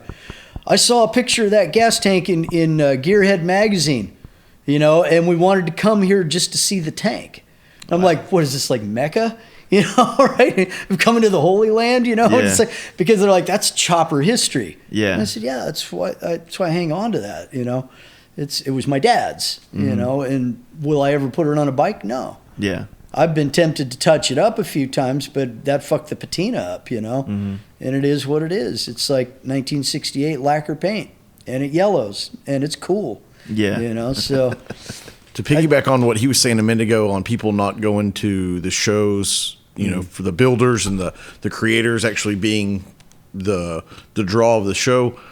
As somebody not in the industry, outside looking in, from where you guys are, different perspective, I think it's still there. It may not be what it was in the heyday, but hanging around tents and certain builders' places just by default of who my friends are, I see the people that come up that are there with their old lady, and you can tell this is the only thing this dude wants to do is talk to Monty or whoever, insert the guy. Right. So I think it is still there, and there's people that they're as nervous and as excited to see you guys as they are the $20 corn dog or the $8 beer. They're there for you guys too, in addition to the whole thing. Yeah, I think for me the big concern is being around as long as we have. You see the generational change, right? It's like the younger guys, and I consider you guys younger guys, but it's like we worry about who we passing the torch to, And I, as a damn near 40-year-old, I would say, when will y'all motherfuckers pass me the torch so I can do something? Right? Well, give it to me. I'm ready. Yeah, and that's in, that's the thing. Like I'm grateful to have Fish working with me now because he's 40. Yeah. And I'm like, fuck, man, I'm 20 years older than you. I'm old enough to be your fucking dad, right? And it's like it's fresh. It's a fresh outlook on things because, as we get older, we get jaded and we get cynical and we get set in our ways. And over time, you know what works and what doesn't work, and you just don't want to, like when we did the blackened bikes, the first thing I said to James, look, we've done all the gizmo fucking cool shit on your other bikes, with the fucking twist clutch and fucking internal twist throttle and, and all that. I said, we're building this to ride. Mm-hmm. It'll be a rolling piece of art and it will represent the brand in its best possible, light. So, and he was down with that. I said, let's just keep this simple, Yeah, well, even to that's that, where the beauty is. I mean, I hope and I pray to the motorcycle gods that when I'm 60 years old, I'll be sitting in some kind of form or fashion like this with the type of stories that you've told us. Yeah. Of being international, having a customer list and a friends list of other accomplished people in life and just a wealth of fucking experience. You know what I mean? That's kind of like, this industry's afforded me a lot of really great experiences, and I'm very grateful for it. Because like I kind of briefly covered a little bit my past, that would have never occurred. Yeah. If it weren't for the fact that I got clean. For that legal intervention? Yeah, the divine intervention through the legal system, If that hadn't happened, I probably would still be in prison today. Yeah. So it's like, okay, I got a second chance, and I decided to go down a different path. So, and I know full well if I hadn't fucking kept my nose clean, and just focused on what I was passionate about, it's like great things like, my wife, she wouldn't be in my life. We grew up on the same hill together, right? And when I was a kid and she was a kid, she went the other way. Speak of the devil. Oh, okay, cool. Yeah, we're almost wrapped up, so it's all good. So, she'd go the other way because I had a bad reputation, and we ended up, like when I split up with my first wife, she was renting a room at this house, and it was a bachelor pad. I was running around with this club, and he had an extra room, so I rent a room, and she's the only girl in this house full of dudes playing pool, and fucking playing with motorcycles and shit. She's all, fuck this, I'm out of here. Yeah. But during that 30-day notice she gave, we became fast friends. Like, I'd get up every morning, and I'd bag my lunch, make a pot of coffee, have a couple cups, get some extra coffee in the pot, tap on her door. Hey, you want a cup of coffee? She'd come out, sit down, drink a cup of coffee with me, and we'd talk. Yeah. And she's, that developed a friendship, and she told me I used to really, I was she said, that's why I gave my 30-day notice when you moved in. She's all, fuck no, I ain't being part of this, And I have a term, contempt prior to investigation. Yeah. And it's like, the point being is like, I'd changed. I used to be that guy. I'm not that guy anymore. It's a different life. Today I'm the responsible businessman that has, we pay our bills. We pay our taxes, man. I've got great relationships, some with celebrities, some industry high-ups, and it's like that's all a direct result of changing my lifestyle. Yeah. It's honestly, those guys would have nothing to do with me, if I was still fucking doing meth and fucking drinking like a fish, So, hey, Jerry. Well, cool. So, yeah. Yeah, man. Like I said, we can wrap this up and go eat some of this pizza and cake. I'm starving. All right. Well, Kirk, I appreciate it. Tell everybody where to find your brand and your business. So, I've got two sides to the business. First one is Custom Design Studios at sbcglobal.net. That's the email. You can go www.customdesignstudios. 25 years I've been doing that. That's the bike shop, paint shop side of things.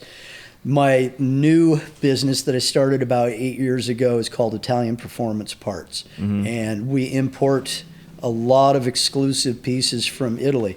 Not just carbon fiber, but predominantly carbon fiber. Yeah. But a number of different things. Discacciati brakes, Akinio wheels, Mupo suspension, Free Spirits parts. Mm-hmm. The stuff that people here in the States would love if they knew they could get it, you know. Yeah. So, Italian Performance Parts and Custom Design Studios. Well, check us out. Well, I appreciate your time here today and the hospitality here in the shop. So, fuck it. Let's go eat some pizza. I told Brian I was going to fucking tell him about the babyface Brian that I first met at the Smokeout, man. He was funny. He goes, yeah, back when I had hair. I said, look, I ain't going to support that lie. You never had hair. He's like, poor Brian. Poor Brian. Right?